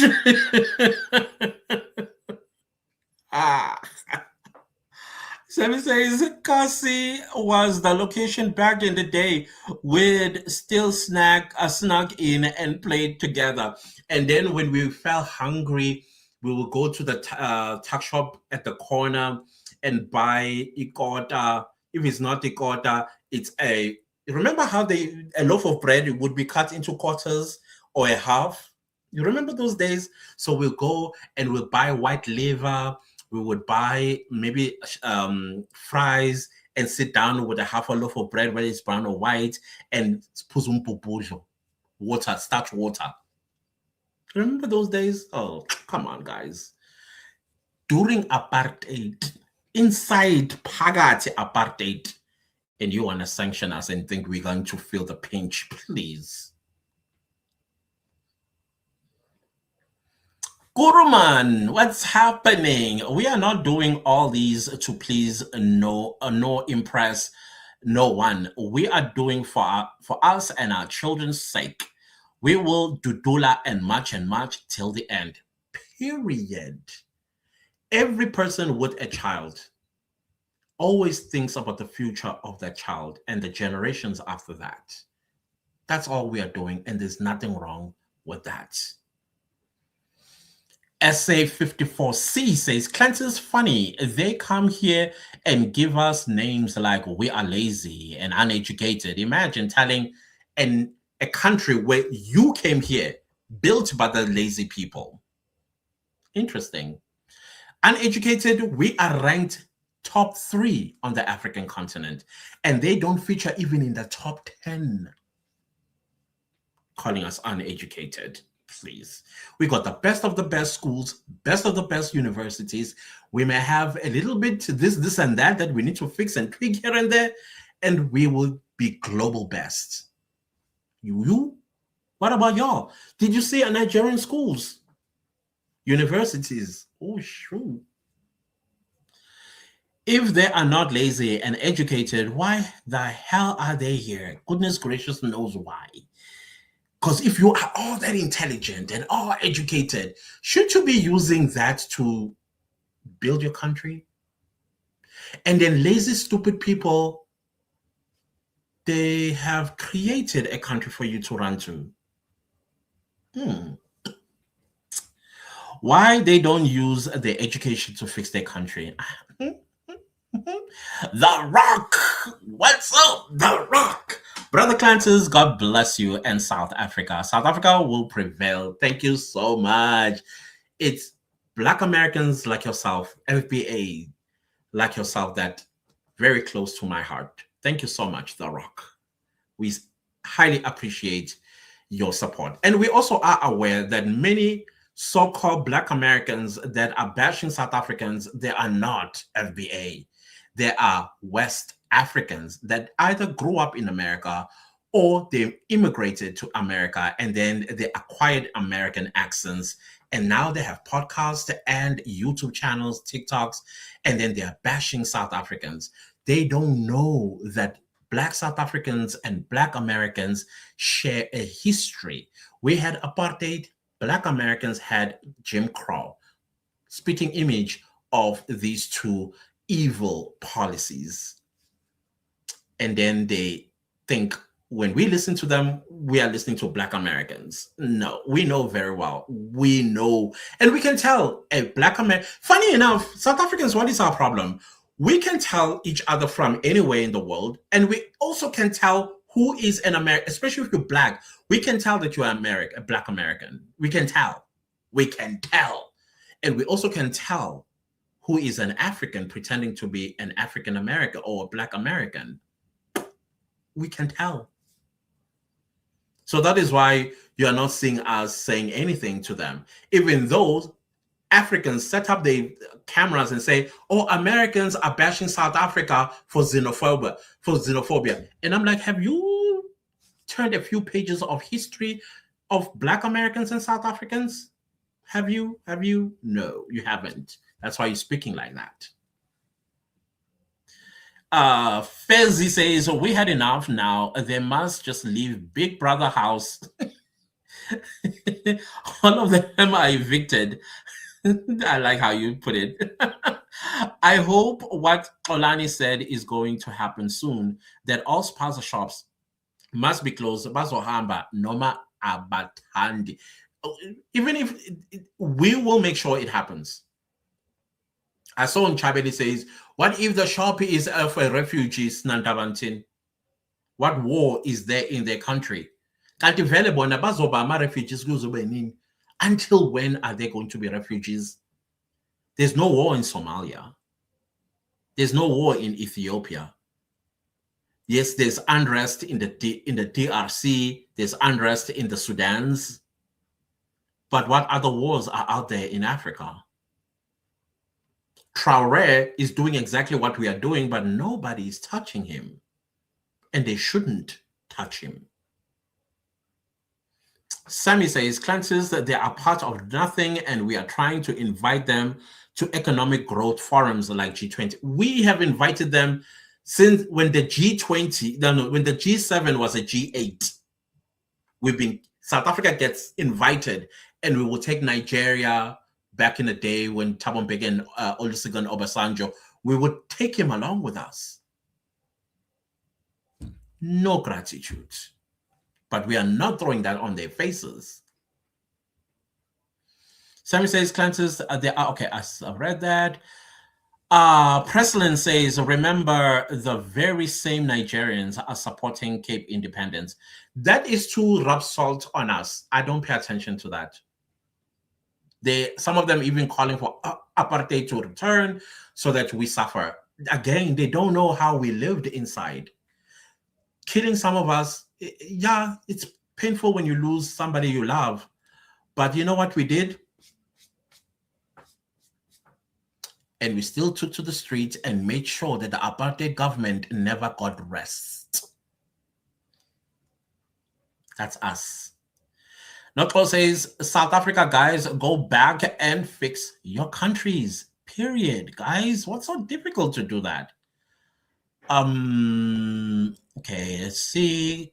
Skybridge says, our children turned zombies because of white powder brought by these aliens, helped by our own ANC government, whom I think some of them are shareholders in this. So evil. So evil. Pietro says, these people are disrespectful thugs. Ndidikiwe, abahambe. Exactly. Zoto says, big ups, Clanters. So we applaud what you are doing, standing for what is right. Thank you so much. I appreciate you guys a lot for the support that I do get here. Asanda Ndiki, what's up, Asanda? Thank you, Clan, for the motivation. There is no turning back. Mabahambe. Can't we recall Cupcake? We can. The Constitution allows us. And I do believe he has committed gross misconduct. We'll talk about that. We don't need him and his cabinet. Can't wait for elections. Oh, the ones that I cannot wait for is the... I think both of them are important. The local and national.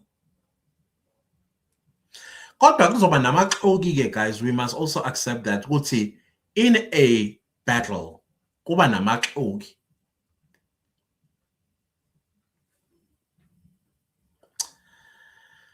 Oki, what's up, Oki? How you doing? I'm so happy to see you.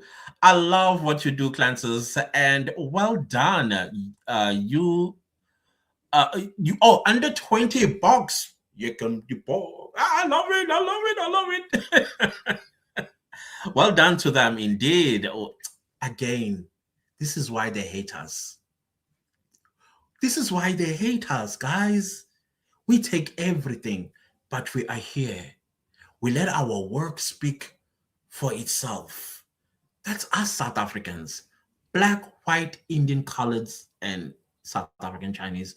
I don't know where they are. Maybe they all went back. I don't know. I keep giving them cred, but I never see them. Maybe they all went back to China. I don't know. I mean, I would go back to China myself if I was a Chinese. I mean, with everything that's going on there, yes, they still have a lot of issues, but there are some issues that are getting solved. Mabaso, what's up? It's Jay Mabaso. Go back home, guys. We are also fighting our own battles as South Africans. Exactly. The Rock says the future is China and BRICS. Spot on. And then Phil of African Channel, African Diaspora Channel wants us to be like, ooh, Donald Trump, oh my God, Donald Trump, he's going to sanction us. Oh, come on, guys, let's... Please.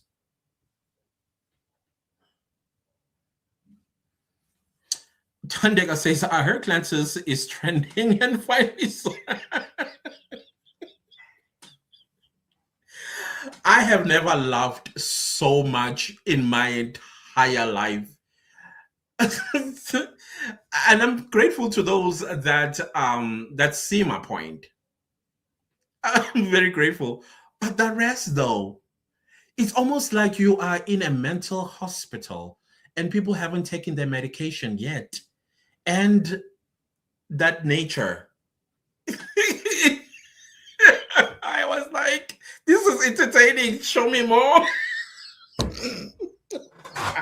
Hey, Mara Africans, I King. That is why Black Americans, they are delineating. They are forming their own identity. Because who wants to associate with that madness? Who? And I support that movement, by the way. Them transforming themselves and giving themselves a new identity and new history. I am with them, Shem. Because that craziness, they even know his name. Clancy's is serving just pains.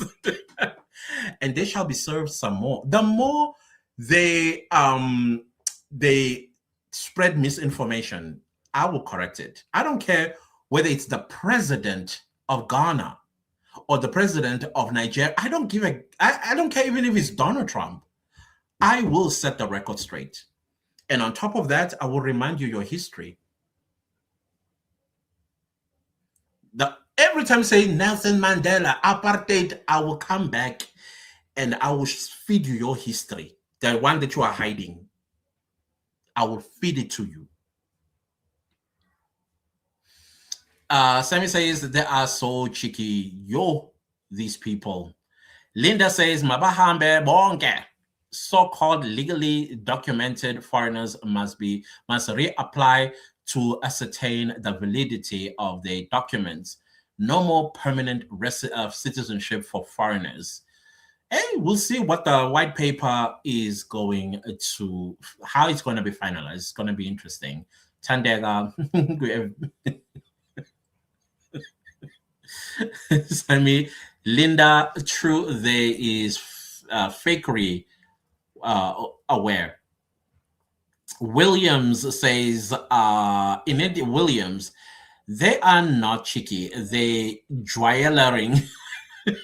How many times must they be asked and warned? Time to be warning and asking and begging is over. It's in the air. You can feel it. South Africans are done asking, please go. Done. The Clan, Nikona by Lerato. Everybody is here. Siri, let me just say Siri. Forgot the looking in the eyes analogy, Clances. Eye is not given a black culture. Oh, okay.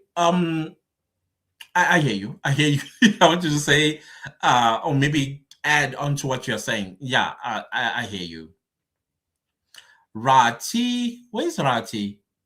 Where's Rati? I haven't seen Rati in a very long time. Flora says, I'm late, just joined. Oh my goodness, and I'm over the time that I had set out to be here.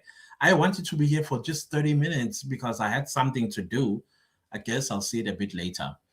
Humble Malema said he faked his kidnapping. Yeah, the small mind will always say things like that. That guy, Shem, yo, I mean, when people are going to see the light. Oh, no. Self-correction, they are seeing the light.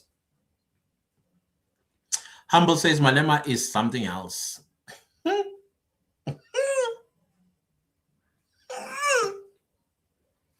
Sammy, bake from your kitchen. Charity says Abahambe Azikale. Hashtag Ubuntu suspended Abaham. Hashtag Ubuntu suspended until further notice. Kindness, until we fix this country.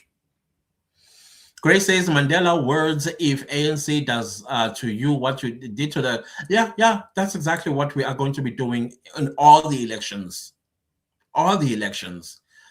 Madame Noir says the agenda is to collapse our economy so that the continent has many failed states, so that the world can say that blacks can't run anything. And I think also, just to add, whoever is responsible for this does want South Africa. Because without South Africa, we are a pillar of Africa. We are holding it down for Africa. And if we let go, that this entire continent will fall apart. And whoever bought South Africa doesn't like that we are a pillar. We are holding this continent together. Just us South Africans. And John is going to come and say you're speaking rubbish, and yet Nigeria looks like a shithole. Sandile says our government is suffering from same illness that Abo Ndaba Kaikonjwa are suffering from. There is something wrong with the Mandula Oblongata. They need to be evaluated and admitted. You know what you do to politicians?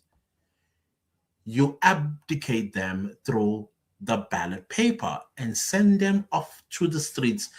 Have you seen the politicians that used to serve us under Thabo Mbeki? Abanye amapara. God is dealing with them. So that's how you deal with a politician. You strip them of that power and take them back to the ground, grassroots, so that they remember where they come from. Because clearly they forget when they get to the top. That is why it's important how we vote.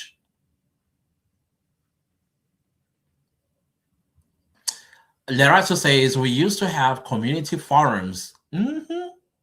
We must revive them to protect ourselves. Some of these community forums, they unite, they collaborate with these people that are torturing our communities. Some of them have actually turned into extortionists working with these people. And this, with the Mazwi thing, you might find that some of the people responsible, they were a community forum or a member of a community forum. That's what we're dealing with in this country.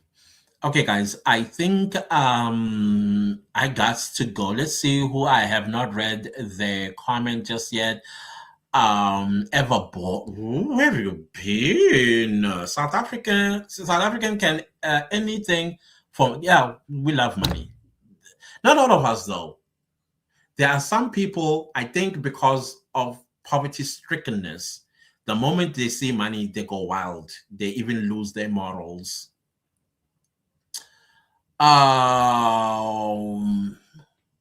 Wamupedi, Ramaphosa must be impeached. 2027 too far. I agree. In fact, I said this 2 years ago. MD, just come and see Cosmos City. The entire Africa resides there.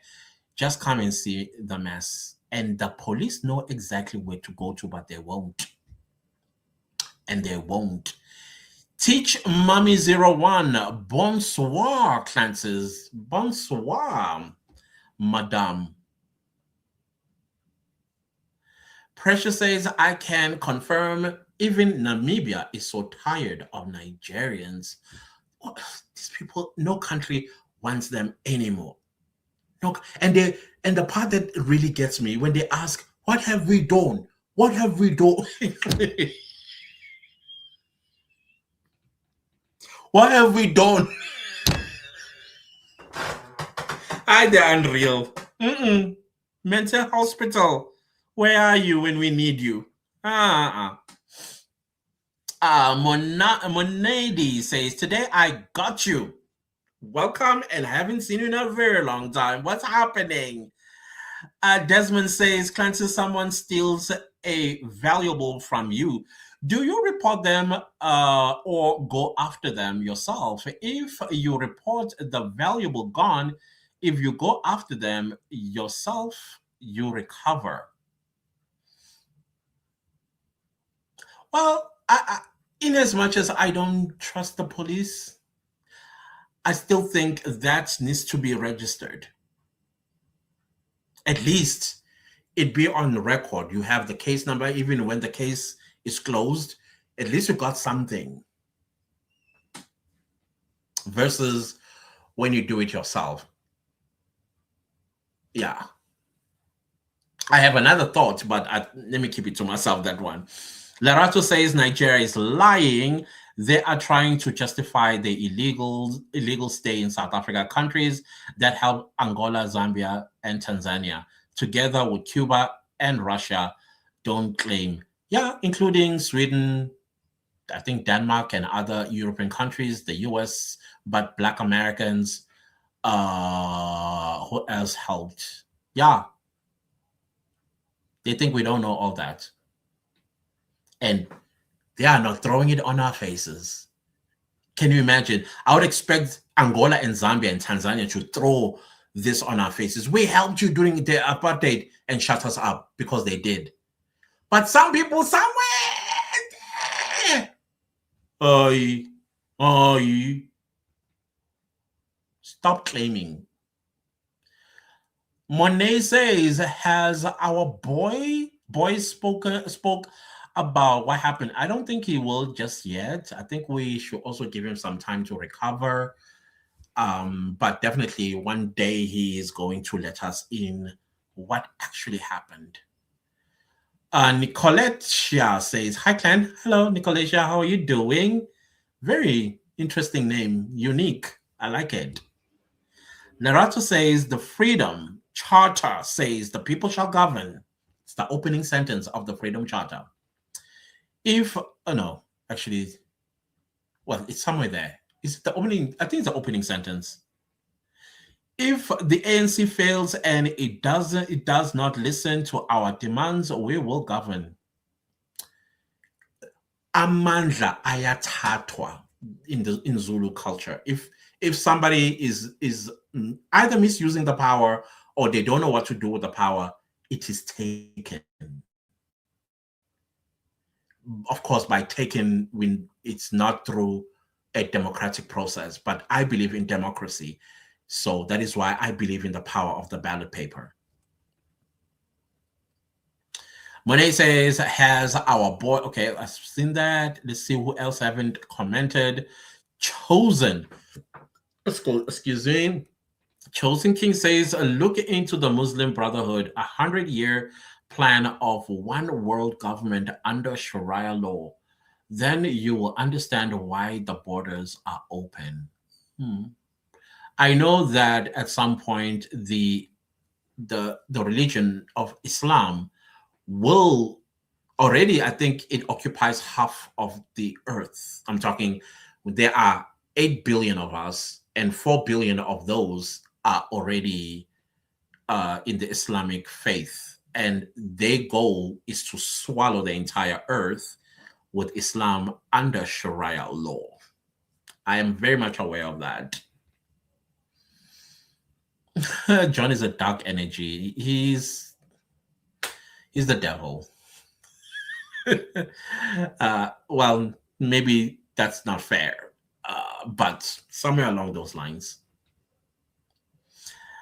Malibo, how are you? I saw someone saying you meet millions of people who you don't know. They coming from, and when you ask them their names, they all called John.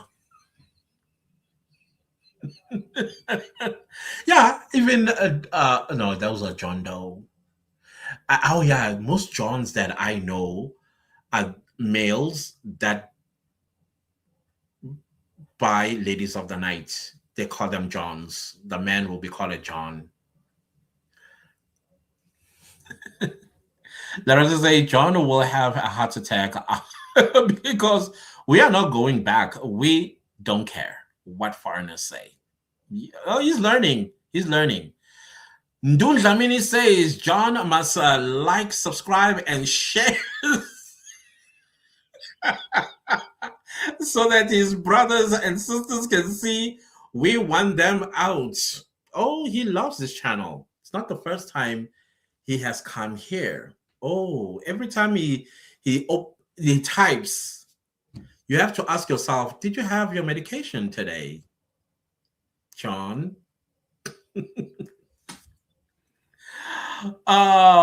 Mtoti, okay, let's say Mto. This is false accusations of things happening is foreigners.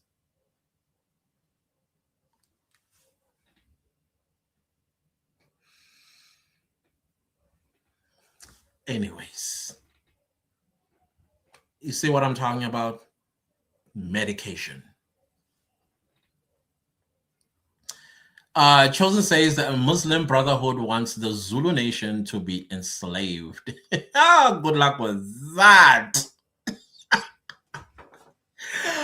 Good luck with that one. I want to see something if they actually ever do that. Siba says, let's start a backup body campaign for John to get an asthma pump. No, John is not struggling from asthma. He's got a three-letter word. That's why he's here and he doesn't want to leave, because the free medication for if he goes back home, it's over. So he's fighting us in the comments. Oh, John. Oh, John, that's what he's doing. He wants our medication by fire, by force. And he thinks we don't know this. Asandan Digi says, Clan, have you seen what they did to our capital, bro? Oh, every time when I'm in Bloemfontein, I'm like, who deserves this? Who deserves this? Every time when I'm in Bloemfontein. These people, more especially Zimbabwean, they think since they are our neighbor, they know us. June 30 is here. They think we are playing. And I see they're also now moving to Cape Town. Ask yourself why. You kick out white people in Zimbabwe, and now you're no longer seeing Joburg and Durban and other places as places to go to. Now you want to go to the very people you kicked out of your country. So, right? Oh. SM says, never allow Pakistan ruin our local economy. No, they gotta go home. No chance no more for them to remain. They gotta go. There's no war in Pakistan. As a matter of fact, Pakistan is playing a pivotal role right now as a mediator between Israel, USA, and Iran. That's not a country at war. They are Geneva right now. So, no, there's no letting anything. They gotta go home. They have to go home. They must go back home. Okay. I think now my sister is calling. Okay. Let me ignore it for a while. I'll get back to her. Let's finish this in 3 minutes. Let's finish this in 3 minutes. I always respond to my sister's call. SM, yes, 100 plan for Muslim. Google it. Yeah, superhero FBA. I love when FBAs come here. You guys, you cleanse my soul. It always confirms that everything is still fine between us, Black South Africans and FBAs. I love it. Superhero FBA says, thank you for letting them know about their slave trading history. Oh, they're asking for it. So yeah, we'll give it to them. I did a video and I was pointing at the Minister of Foreign Affairs in Ghana and reminded him his history, how evil they are. Those that did. Superhero FBA says they need to hear it from an African. That's what makes it more powerful. That is why some of them went zip and others, they got chest pains. Superhero says, let the pain out. We can heal. Exactly. That is why also going home and fighting their government, they will begin to heal. They will find each other. They might even find an identity. But no, they want to fight for a country that does not belong to them. And they try to manipulate by saying, oh, because we share the same skin color, there's no such a thing as an illegal foreigner in Africa. Why must it happen here in South Africa, though? 1.6 billion people on the African continent, and you all want to come here to South Africa. I'm telling you, something isn't right.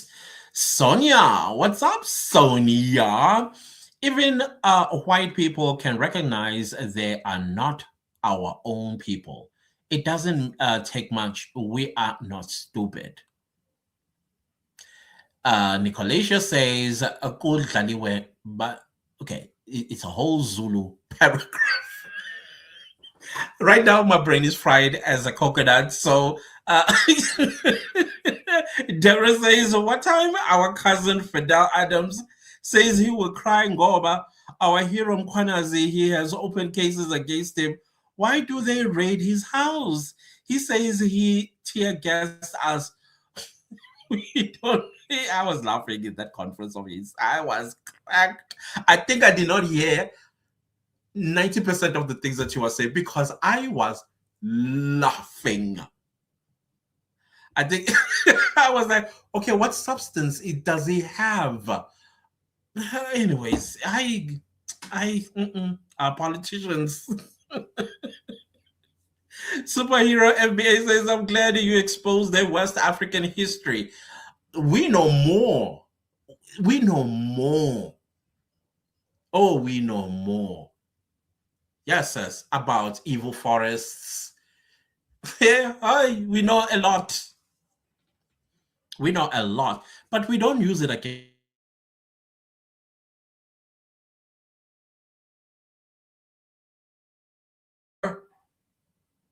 Can you see me? Can you see me? Because my Wi-Fi just blacked me out. Okay, let me finish. I think maybe this is a sign to say goodbye. Rumble says they should ask themselves, why are they being chased all over the world? They'll ask, what have we done, though? What have we done? What have we done? Yes, as I